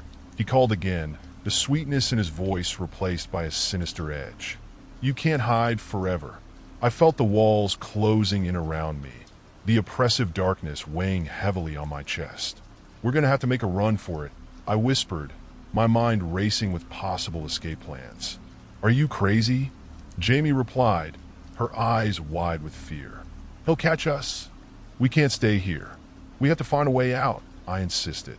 As I formulated a plan, I heard footsteps approaching the bathroom door. My heart raced as I pressed myself against the wall, desperately hoping he wouldn't notice us. But then I heard the telltale sound of a key turning in the lock. "No, don't!" I screamed, but it was too late. The door swung open, and the man stood there, his eyes glinting with malevolent glee. "Hello, girls," he said, his voice dripping with mockery. "I told you I just wanted to talk." In that moment, all my instincts screamed at me to run, to escape this nightmare before it consumed us. But as he stepped into the bathroom, I knew we were out of time. "Run!" I shouted, shoving Jamie toward the door. We bolted past him, adrenaline surging as we raced for the exit. The dimly lit diner blurred around us, and I could hear him shouting behind us, his footsteps pounding against the tiles. But we didn't stop. We burst through the front door into the cool night air, the bright lights of the diner fading behind us as we ran into the darkness. "Keep going," I yelled, my legs burning as we sprinted toward the parking lot. Our hearts pounded in unison as we reached Jamie's car, and I scrambled to get inside. "Unlock it," I yelled, glancing back toward the diner. "I'm trying," Jamie cried, fumbling with her keys. Finally, the door clicked open, and we both tumbled inside, slamming the doors shut. I locked them as Jamie started the engine, her hands shaking on the wheel. "Drive!" I shouted, my heart racing as I glanced back at the diner. As she pulled away, I looked in the rearview mirror. The man stood outside, watching us with that same twisted smile, and my heart sank. "I thought we were safe," Jamie cried, her voice filled with panic. "We can't stop. Just keep driving," I urged, my mind racing. We sped through the empty streets, my heart racing as I tried to process everything that had just happened. But as the reality of the situation settled in, a chilling thought crept into my mind. This wasn't over. Not by a long shot. The man had been watching us, waiting for the right moment to strike, and now he knew where we lived. The creeping fear that had once been a mere shadow was now a reality, a darkness that threatened to consume us both. "We need to figure out who he is," I said, my voice shaking. "We can't let him get away with this." Jamie nodded, but I could see the fear in her eyes. "Where do we even start?" she asked, her voice barely above a whisper. "I don't know," I admitted, but one thing was clear. We needed to take control of this situation before it spiraled out of control. As we drove into the night, I couldn't shake the feeling that we were being followed. The darkness loomed around us, and every shadow seemed to hold a sinister presence. "Let's just get home," I said, trying to keep my voice steady. "We can figure it out there." But even as I said the words, I knew it wouldn't be that easy. The nightmare had only just begun, and the road ahead was filled with uncertainty and danger. As we pulled into the driveway, the weight of dread settled heavily in my chest. What awaited us inside? Would he be waiting for us, lurking in the shadows, ready to strike again? We exchanged a fearful glance as we stepped out of the car, and I took a deep breath, steeling myself for whatever lay ahead. But as we approached the front door, something caught my eye, a single flower resting on the doormat. I froze, my blood running cold as I recognized it. "Not again," I whispered, my heart racing as I bent down to pick it up. It was a daisy, just like the ones he had left before. And tucked beneath it was a note. "I'm always watching." Panic surged through me, a tidal wave of fear crashing over my senses. "He's been here," I said, my voice shaking as I turned to Jamie. "We have to get inside now." We rushed into the house, locking the door behind us, but the sense of security was fleeting. The walls felt like they were closing in, the air thick with the weight of our impending doom. "Call the police again," I urged, my heart racing as I stared at the note in my hand. Jamie nodded, her hands trembling as she dialed once more. And as I stood there, the realization hit me. This was no longer just about survival. It was a game, a twisted, horrifying game that had only just begun. The man was watching, and he wouldn't stop until he had what he wanted. And now, so was I. The phone rang, each tone echoing my rising anxiety as Jamie desperately tried to explain our situation to the dispatcher. I paced the small living room, the note crumpling in my hand as I squeezed it tighter. My heart raced, and I could feel the oppressive weight of the evening's events pressing down on me. "Please just send someone," Jamie pleaded into the phone. Her voice was shaky but determined. "We've already been followed tonight, and we're scared for our lives." I glanced at the clock on the wall. It ticked steadily, each second amplifying my sense of dread. It was nearing midnight, and the world outside felt eerily still, as if holding its breath. I couldn't shake the feeling that the man was close, waiting for the perfect moment to strike again. "Okay," They're sending someone, Jamie said, hanging up the phone and turning to me, her eyes wide with fear. But it'll take at least 30 minutes for them to get here. 30 minutes? I exclaimed, my frustration boiling over. We can't just sit here and wait. We need to figure out what he wants. Jamie's eyes darted to the note in my hand. What does it say? I hesitated, the words still fresh in my mind. It says, I'm always watching. Her face paled. That's not good. No kidding, I replied, pacing again, my mind racing. He's playing a game with us, and I don't intend to lose. Do you think he'll come back? Absolutely. He's not done yet. Jamie took a deep breath, trying to steady herself. What if we confront him? Maybe we can find out why he's doing this. I stopped pacing, considering her suggestion. What if he's dangerous? What if he's already in the house? Her eyes widened, and I could see the fear wash over her. Don't say that. We need to be realistic. We can't afford to be reckless. As I spoke, I felt a sudden chill run through the room, and I glanced toward the windows, half expecting to see the man staring back at us from the shadows. The darkness outside seemed to press closer, suffocating in its intensity. Okay, let's think this through, I said, trying to regain some semblance of control. We need to secure the house. Lock the doors and close the curtains. Jamie nodded, her hands trembling as she moved to the front door. I followed her, locking it firmly and checking the windows. Each click of the lock felt like a fragile promise of safety, and I couldn't help but wonder if it would hold. Once we were satisfied that the house was secure, I turned to Jamie. We should stay together. No matter what happens, we don't separate. Agreed, she said, her voice steadier now. What about the note? We need to figure out what he means. I unfolded the note, studying the neat handwriting. What if he's trying to communicate with us? Maybe there's more to it, but what could he possibly want? Jamie asked, frustration creeping into her tone. I don't know, I admitted, running my fingers over the words. But he's clearly obsessed. Maybe if we understand what he's after, we can figure out a way to stop him. Let's look around, Jamie suggested. Maybe there are more clues. I nodded, and we moved through the house methodically, searching every room. The living room, the kitchen, the bedrooms. They all felt hollow and vulnerable, like shells waiting to be invaded. As we entered my bedroom, Jamie gasped, "Look at this!" She pointed to the window, which I had neglected to close completely. There was a thin gap just wide enough for someone to peer in. "He could have watched us here," she whispered, horror creeping into her voice. "Great," I replied, feeling the anxiety twist tighter in my chest. "Just what we need." I hurried to close the window, securing it tightly. "We should check the closet," I suggested. "It's the perfect hiding spot." Jamie nodded, her expression turning serious. "You think it might be inside?" I grimaced. "I hope not, but we can't take any chances." I reached for the closet door, my heart pounding in my ears. The space felt suffocating, a dark void that might be hiding our greatest fear. I gripped the handle, took a deep breath, and flung the door open. Nothing, just a jumble of clothes and shoes, casting strange shadows in the dim light. I let out a breath I didn't know I was holding. "Looks clear," I said, stepping back. "Let's keep moving," Jamie suggested. "We need to be prepared for anything." We continued our search, eventually reaching the basement door. I hesitated, a wave of instinctive dread washing over me. "Do you think we should check down there?" Jamie's eyes narrowed. "Maybe. If he's been watching us, he could be hiding anywhere, or he could just be toying with us," I replied, uncertainty creeping in. "Let's just take a look," she urged, her resolve firm.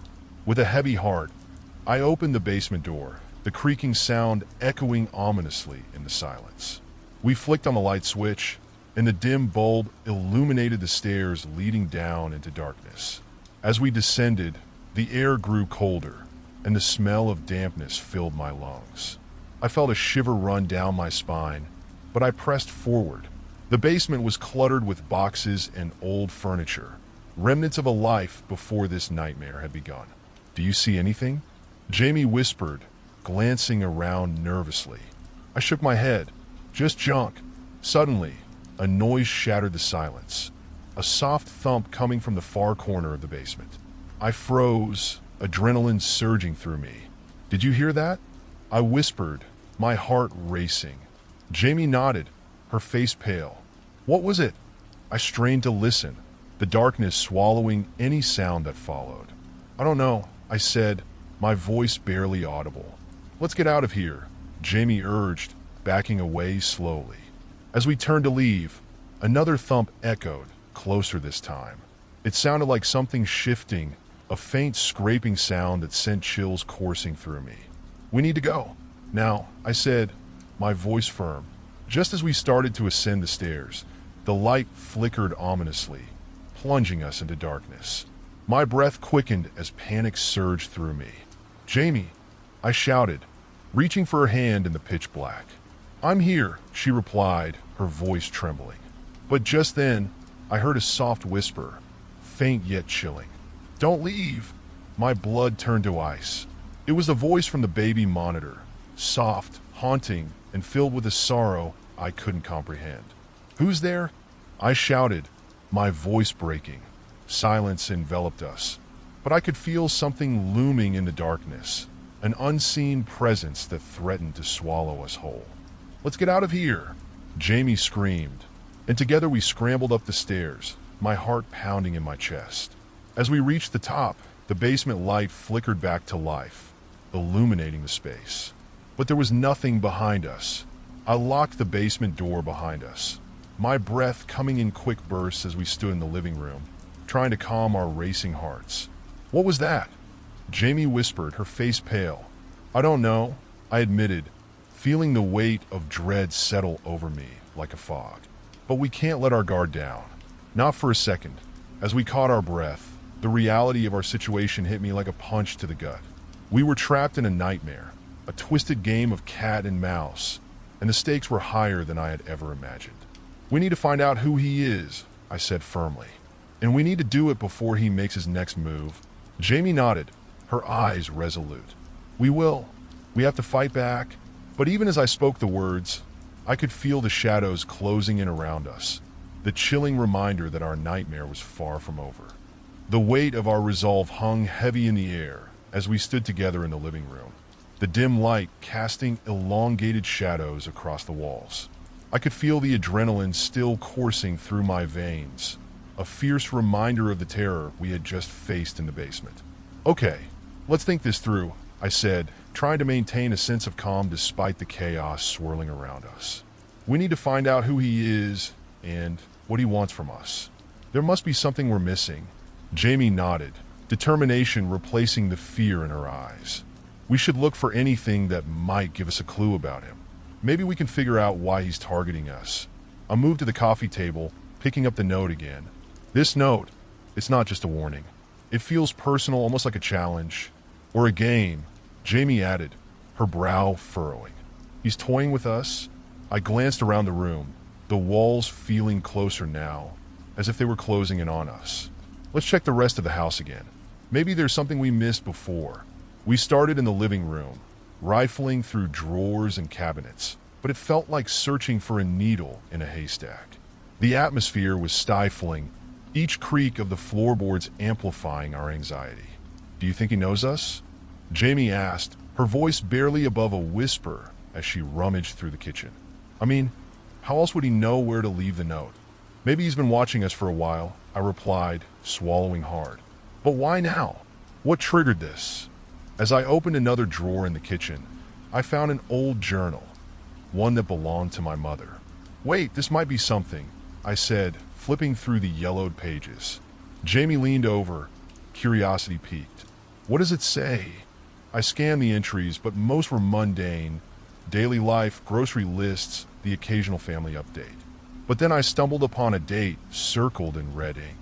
October 15th, 1995. "Met someone strange today. He seemed to know me, but I couldn't place him. Do you think it could be related?" Jamie asked, her brow furrowing. "Possibly," I replied, excitement mingling with fear. "But I don't recognize that name." I turned the page, and another entry caught my eye. Had another encounter with him. He said he was waiting for the right time to reveal himself. It felt ominous. Who was she talking about? Jamie wondered aloud, peering closer. I don't know, I admitted, the knot in my stomach tightening. But I need to find out. We spent the next hour combing through the journal, searching for any mention of a name or detail that could help us understand who was watching us. The entries were mostly vague, but they painted a picture of someone who had been lurking in the shadows. Someone my mother had been aware of but never fully understood. Here, Jamie exclaimed, pointing to another entry. She mentions a friend of hers, someone who always seemed to know too much. I read aloud. He always knows when I'm upset or happy. It's like he's always watching, always listening. I don't think it's healthy. Who is this friend? Jamie asked, excitement buzzing in her voice. I don't know, I replied, flipping through the pages for a name. There has to be something here, but the more we searched, the more elusive the answers became. Frustrated, I slammed the journal shut. It's like trying to piece together a puzzle without knowing what the picture is. Maybe we need to look beyond the journal, Jamie suggested, her eyes narrowing thoughtfully. What about the flowers? They could be a clue. I felt a spark of realization. You're right. The flowers might lead us somewhere. If we can find out who's been leaving them, we might be able to connect the dots. I rushed to the door, grabbing my jacket. Let's go outside and check the doorstep. Maybe we can find something there. Jamie hesitated. Are you sure? What if he's watching us? I took a deep breath, the weight of our fear settling heavily on my chest. We can't hide forever. We need to take action. With that, we stepped outside, the cool night air hitting us like a wave. The porch was dimly lit, and I strained my eyes against the shadows. The flowers were gone. Only a small patch of damp earth remained where they had once been. Look, Jamie pointed to the ground, where a faint imprint marked the dirt. Footprints. I knelt down, examining the muddy impressions. They were fresh, almost as if someone had just walked away. They look like sneakers, I said, tracing the outline with my finger.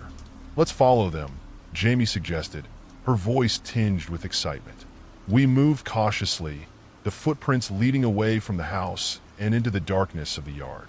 I glanced back at the house, a nagging feeling in my gut warning me that we shouldn't be out here.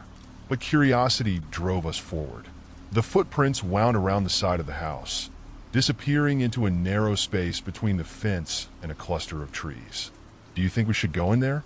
Jamie asked, glancing at the thick underbrush that loomed before us. We have to know, I replied, my pulse racing. If this leads us to him, we might finally get some answers. We pushed through the dense foliage, branches scratching against our arms as we stepped cautiously into the darkness. The moonlight filtered through the leaves, casting eerie shadows on the ground. The further we went, the more the world around us felt alive. I could hear the rustling of leaves, the distant hooting of an owl, and the subtle sounds of nocturnal creatures stirring in the underbrush. Are you sure this is a good idea? Jamie asked, her voice barely a whisper as we ventured deeper. No turning back now, I replied, trying to keep my fear at bay. We reached a clearing, and I squinted, trying to see through the thick darkness. Where did the footprints go? Over there. Jamie pointed to a faint outline against the trees. We moved cautiously toward it, and as we drew closer, I realized it was a small wooden shed, old and dilapidated, its door slightly ajar. Should we check it out? Jamie asked, her voice tinged with trepidation. I nodded, my heart racing. We have to.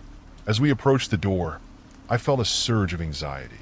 The air was thick with anticipation, and I could sense that we were nearing the climax of this twisted game. With a deep breath, I pushed the door open, the hinges creaking ominously. Inside, the darkness enveloped us, and I strained to see anything beyond the shadowy outline of the shed's interior. Turn on your phone's flashlight, I whispered to Jamie, my voice barely audible. She fumbled in her pocket and flicked it on, illuminating the space. The beam of light revealed dusty shelves cluttered with old tools and forgotten treasures. But what caught my attention was a wooden crate in the corner, partially hidden behind a stack of boxes. Over there, I said, pointing. We approached the crate cautiously, my heart pounding as I knelt down to inspect it. It was heavy, and as I pulled it closer, I noticed it was secured with a rusty lock. Do you think it's locked? Jamie asked, peering over my shoulder. Looks like it, I replied, tracing my fingers over the rough surface. But there has to be a way to open it. As I examined the crate more closely, I noticed something etched into the wood, symbols twisted and unnerving, as if they held some secret meaning. What do you think this is? I have no idea, Jamie replied, her eyes wide with curiosity and fear. I hesitated, my mind racing. What if it's something he left for us? A message? Or a warning, she cautioned. The lock seemed to taunt me, challenging me to uncover its secrets. With a sudden rush of determination, I grabbed a nearby rusty tool and struck the lock, hoping to force it open. It took a few attempts, but finally, the lock snapped free, the sound echoing in the silence of the night. I pulled the lid open, and we peered inside, our hearts pounding in our chests. Inside the crate, the darkness hid its contents, but as I shone the light deeper, I gasped. It was filled with photographs, hundreds of them. What is this? Jamie breathed, her eyes widening. I picked up a few, and my stomach twisted. Each photograph was of me and Jamie, captured in moments I hadn't even realized were being watched. Why does he have these? I stammered, a chill running down my spine. Jamie reached for one, her hand trembling as she held it up to the light. These are taken from our house, from our backyard. The reality crashed over us like a wave. He's been watching us for months, I whispered, horrified. The realization settled heavily between us, each photograph a testament to our unseen stalker's obsession. Then I noticed something else, an envelope buried beneath the photos.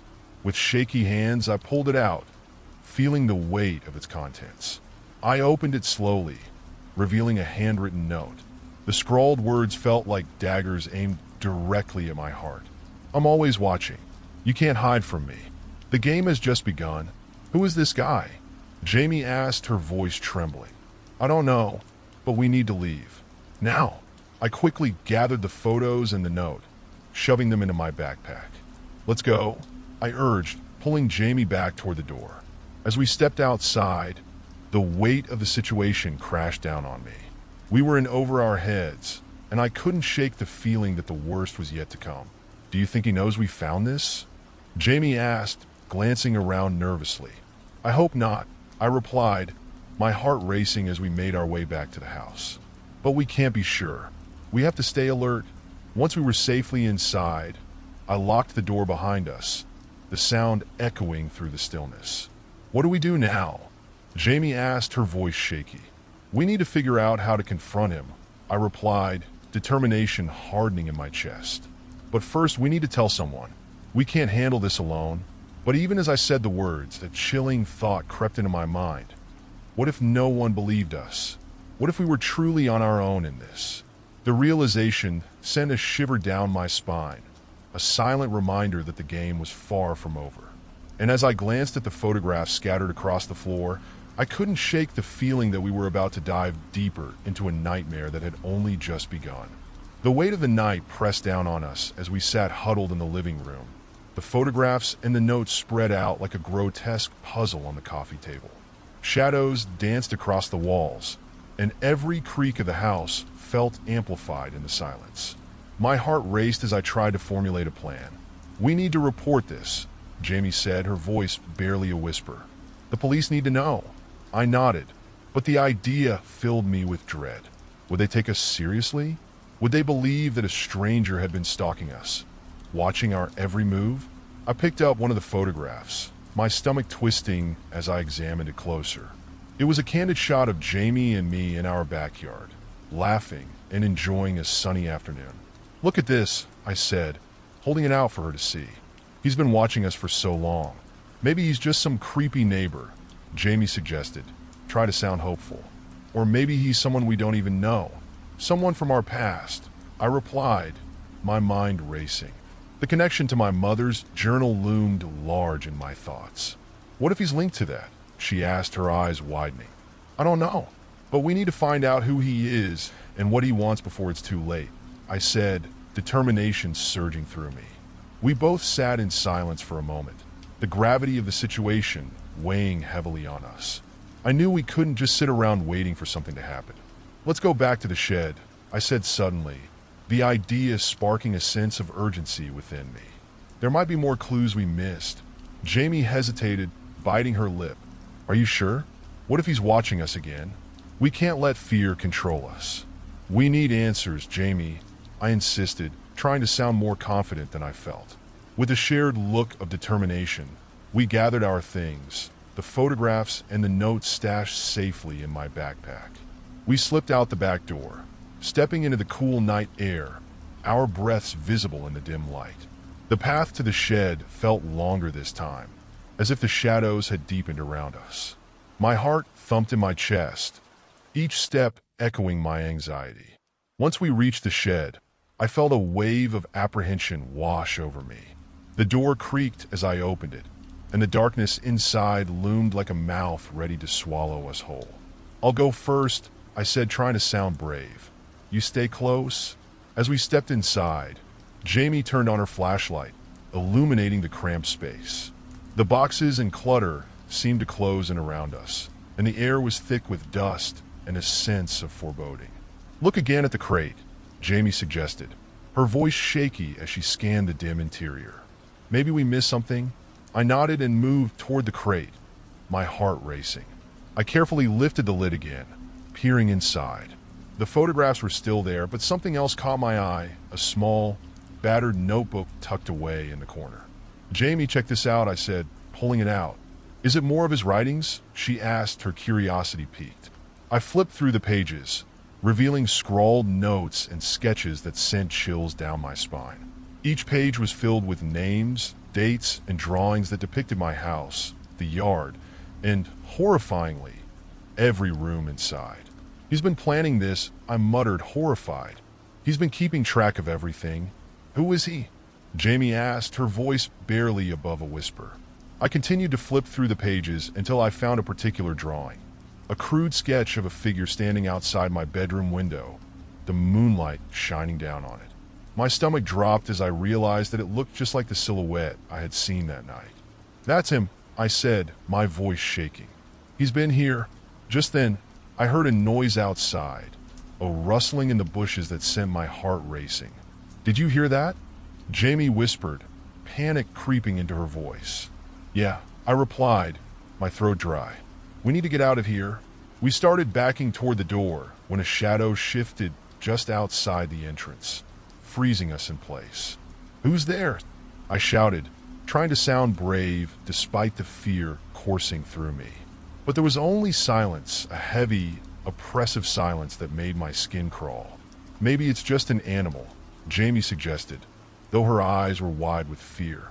No, it's too quiet for that, I said, my heart pounding. We have to go. Now! We turned to bolt for the door, but before we could reach it, a figure stepped into the light. A man, tall and gaunt, with hollow eyes that bore into us like knives. Looking for something? He asked, his voice low and mocking. I froze, my mind racing as the recognition hit me like a blow. This was the man from the photographs, the shadow I had seen at the foot of my bed. Who are you? I demanded, my voice trembling.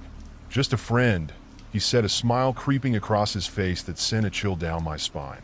I've been watching you both for quite some time. You're much more interesting than I anticipated. Why are you doing this?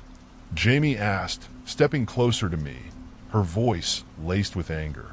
Because I can, he replied, shrugging nonchalantly. It's a game after all.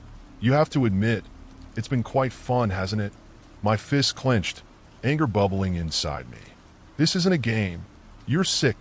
He laughed, a cold, cruel sound that echoed through the shed. Sick? Perhaps. But what's the harm in a little observation? You never noticed me before, did you? Always right there, lurking in the shadows. Get away from us? I shouted, fear and adrenaline propelling me forward. Or what? You think you can scare me off? You're just as much a part of this as I am. Not anymore, I said, grabbing Jamie's hand and pulling her toward the door. He stepped forward, blocking our exit, the predatory grin never leaving his face. Oh, but you can't leave yet. We're just getting started. I glanced around, searching for something, anything that could help us. The shed was small and cramped, but there had to be a way out. Why don't you take a look at your little collection? he said, motioning toward the photographs. You might find them enlightening. No, we won't, I yelled, summoning every ounce of courage. We're not your pawns. His expression shifted, annoyance creeping into his eyes. You're making this harder than it needs to be.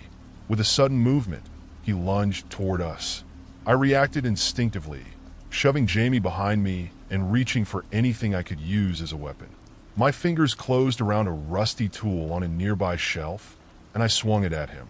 The tool hit him square in the shoulder, sending him stumbling back. You'll regret that, he growled, fury flashing in his eyes. Run, I yelled, grabbing Jamie's hand as we dashed toward the door. We burst out into the night, the cool air hitting us like a rush of adrenaline. Where do we go? Jamie panted, fear etched on her face as we sprinted toward the house.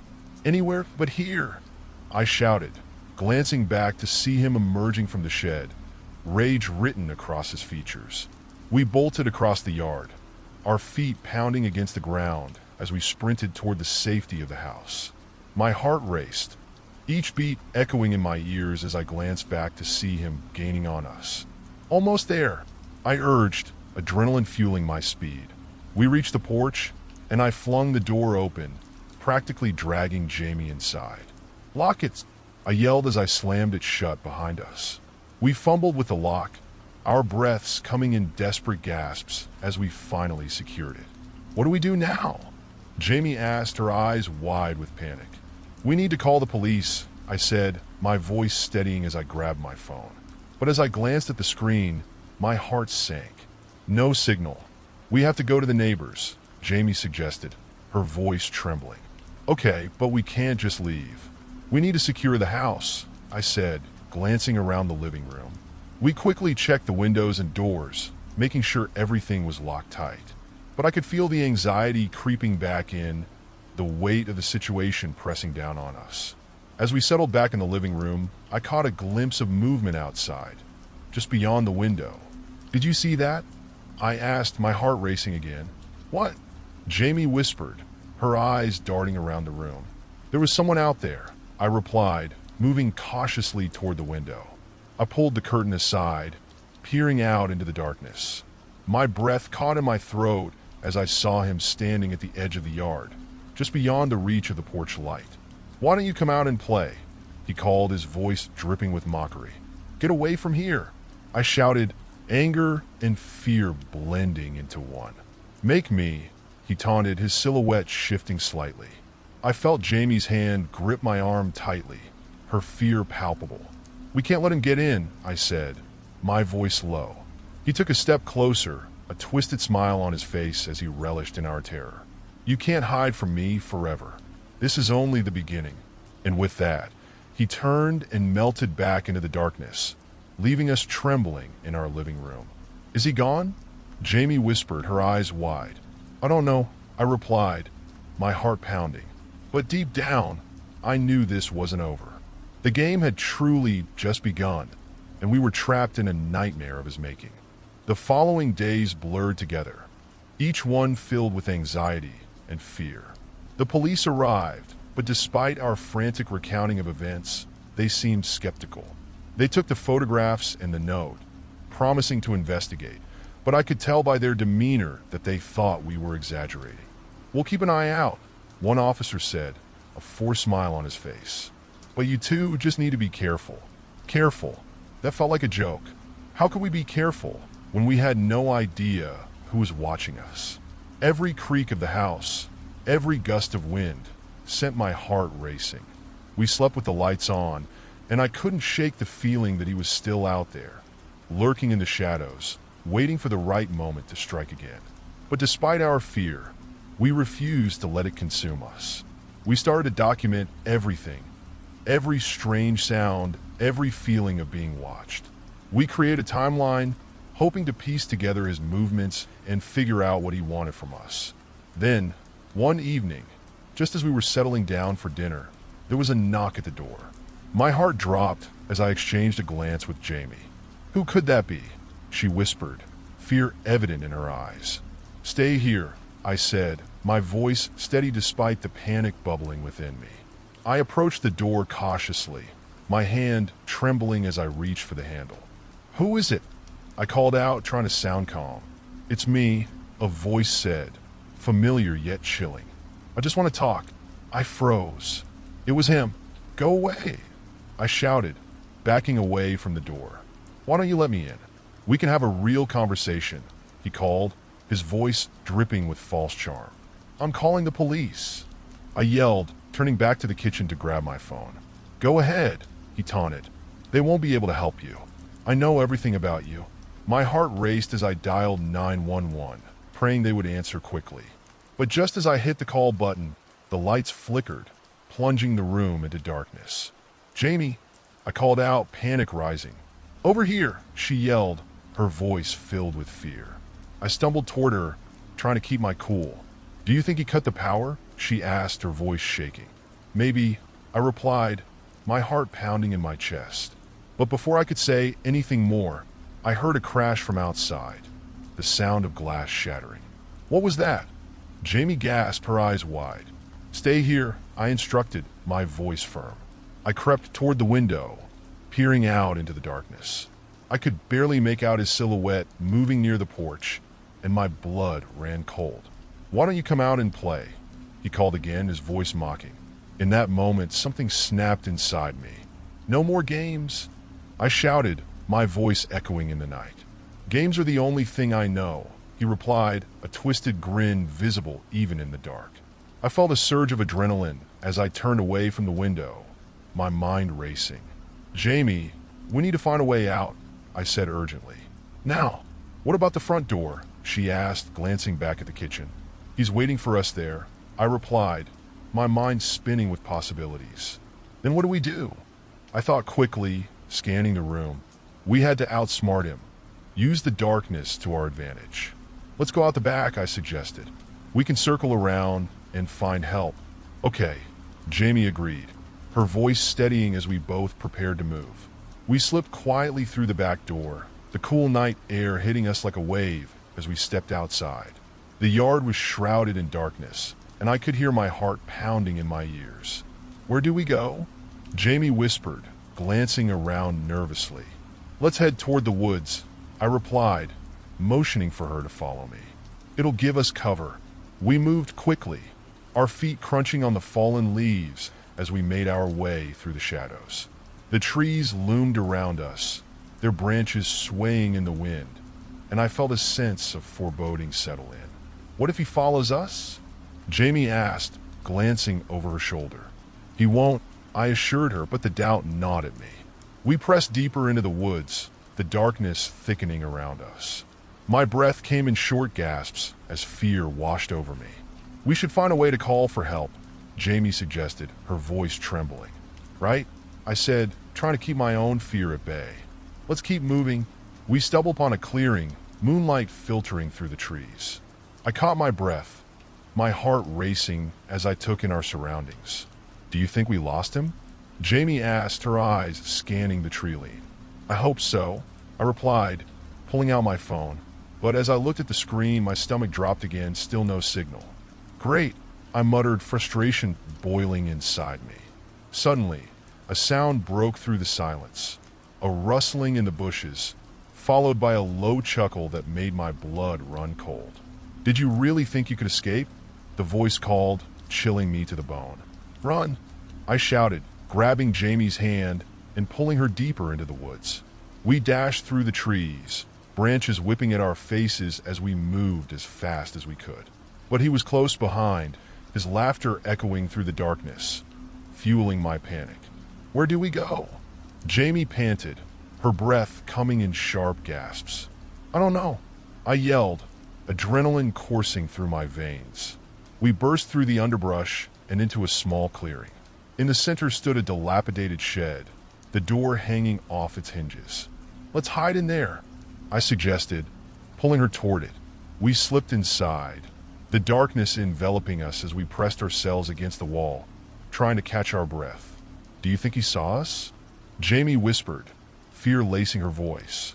"I hope not," I replied, straining to listen for any sounds. But all I could hear was the pounding of my heart and the faint rustling outside. Minutes felt like hours as we waited, holding our breath and praying he wouldn't find us. Just then, the door creaked open, and my stomach dropped as I froze. He stood there, silhouetted against the moonlight, a twisted smile on his face. "Found you," he said, stepping inside. "Run!" I shouted, but before we could react, he lunged at us. We scrambled to our feet, but he was fast, grabbing Jamie and pulling her away from me. "No!" I yelled, lunging toward her. But he was stronger, dragging her toward the door. "Let her go!" I screamed, my heart pounding in my chest. "Make me," he taunted, pulling her closer to him. In a moment of sheer desperation, I spotted a rusty metal pipe on the ground. I lunged for it, swinging it at him with every ounce of strength I had left. The pipe connected with his shoulder, sending him stumbling back. "Get away from her!" I yelled, adrenaline surging through me. I rushed forward, grabbing Jamie's hand as we dashed past him and out into the night. We sprinted toward the edge of the woods, but I could hear him behind us, his footsteps pounding against the ground. "Faster," I urged, pulling her along as we raced toward the road. "Where do we go?" Jamie gasped, her voice filled with panic. "Just keep running," I shouted, not daring to look back. But as we reached the edge of the woods, I stumbled, falling to the ground. "Go!" I yelled, forcing myself to get back up. Jamie hesitated, but I pushed her away. "Don't stop. Find help. Don't you leave me," she screamed, but I could see the fear in her eyes. "I'll be right behind you," I promised, my heart racing. With one last glance, she turned and ran toward the road. I scrambled to my feet, adrenaline coursing through my veins as I turned to face him. He emerged from the shadows, his face twisted in rage. "You're making this so much harder than it needs to be," he said, stepping closer. "Just leave us alone," I shouted, anger surging through me. He laughed, a dark, chilling sound that echoed in the night. "I'm afraid it's too late for that." With one final burst of courage, I lunged at him, swinging the pipe once more. But he dodged, grabbing my wrist and twisting it painfully. I cried out in agony, but I wouldn't let him win. With a sudden surge of strength, I broke free, shoving him back as hard as I could. "Run, Jamie!" I yelled again, forcing myself to focus. But before I could turn, he lunged at me, knocking me to the ground. I fought back, kicking and clawing as he tried to pin me down. "Stop fighting," he hissed, his breath hot against my face. "Never!" I shouted, summoning every ounce of strength. With a final burst of energy, I pushed him away, scrambling to my feet. "Get away from me!" I screamed, turning to run. I dashed toward the road, praying that Jamie was safe. But as I reached the edge of the woods, I heard a blood-curdling scream. "No!" I cried, my heart dropping as I realized it was her voice. Without thinking, I turned back, racing toward the sound. "Jamie!" I shouted, fear consuming me as I dashed through the trees. But all I could hear was the eerie silence of the night, the woods closing in around me. "Jamie!" I yelled again, desperation clawing at my throat. And then I saw him, a figure standing over her, his back turned to me. "Get away from her!" I screamed, adrenaline fueling my strength. He turned, surprise flashing across his face as I lunged at him once more. But this time he was ready. He sidestepped my attack, shoving me away with ease. "Foolish girl," he sneered, turning his attention back to Jamie. "Let her go!" I yelled, panic surging through me. He laughed, a cruel, mocking sound. "You think you can stop me?" I glanced around frantically, searching for something, anything, that could help. But the world blurred around me, fear clouding my thoughts as I watched him loom over her. In that moment, something inside me snapped. "Get away from her!" I screamed, charging forward. I lunged at him, and for the first time, he seemed caught off guard. "No!" he shouted, stumbling back as I tackled him to the ground. We rolled over the damp leaves, my fists pounding against him in a desperate attempt to fight him off. "Jamie, run!" I yelled, but I could hear her cries of fear echoing in my ears. "Stop!" he shouted, trying to push me away. But I refused to give in. I grabbed a handful of dirt and threw it into his face, blinding him momentarily. With a surge of adrenaline, I scrambled to my feet, breathing heavily as I turned back to Jamie. "Are you okay?" I asked, my voice shaking. "I'm fine, but we need to get out of here," she gasped, glancing back at him as he wiped the dirt from his eyes. "Run!" I shouted, grabbing her hand and pulling her along as we dashed toward the road. We stumbled out of the woods, adrenaline propelling us forward as we raced toward the streetlights ahead. As we reached the road, I could see a car approaching in the distance. "Help!" I yelled, waving my arms frantically. The car slowed, and the driver's eyes widened as they saw us. "What's wrong?" they shouted, pulling over. "Please, he's after us!" I cried, my heart racing as I glanced back toward the woods. And just as I did, I saw him emerging from the shadows, rage etched across his face. "Get in!" the driver yelled, and we scrambled into the car, slamming the door behind us. "Go!" Jamie shouted, and the driver stepped on the gas, speeding away from the scene. I turned to see him standing at the edge of the woods, watching us with that twisted smile on his face. "Don't look back," the driver said, glancing at us in the rearview mirror. As we drove away, I felt a weight lift off my shoulders. We were safe, at least for now, but deep down I knew this wasn't over. The games he played would continue, and we had no idea what he had planned next. Days turned into weeks, and life began to return to some semblance of normalcy. But the fear never fully dissipated. The police had increased patrols around our neighborhood, and we kept a close watch on our surroundings, always aware of the shadows that lurked just beyond our vision. We moved our furniture around, changed our routines, and took extra precautions, but the feeling of being watched never left us. Every sound in the night sent my heart racing, and every knock at the door filled me with dread. One evening, as I was preparing for bed, I heard a familiar sound, a rustling outside my window. My heart stopped as I turned to look, the memories flooding back. But when I peered outside, there was nothing but darkness. I took a deep breath, trying to calm myself, but just then, a piece of paper fluttered to the ground, a note. I froze, fear coursing through me as I picked it up. It was written in the same scrawled handwriting, and my stomach dropped as I read the words. "I'm still watching. The game isn't over yet." And in that moment, I realized we would never truly escape him. The nightmare would continue, and we were still trapped in his twisted game. If you like the story, don't forget to subscribe and like the video.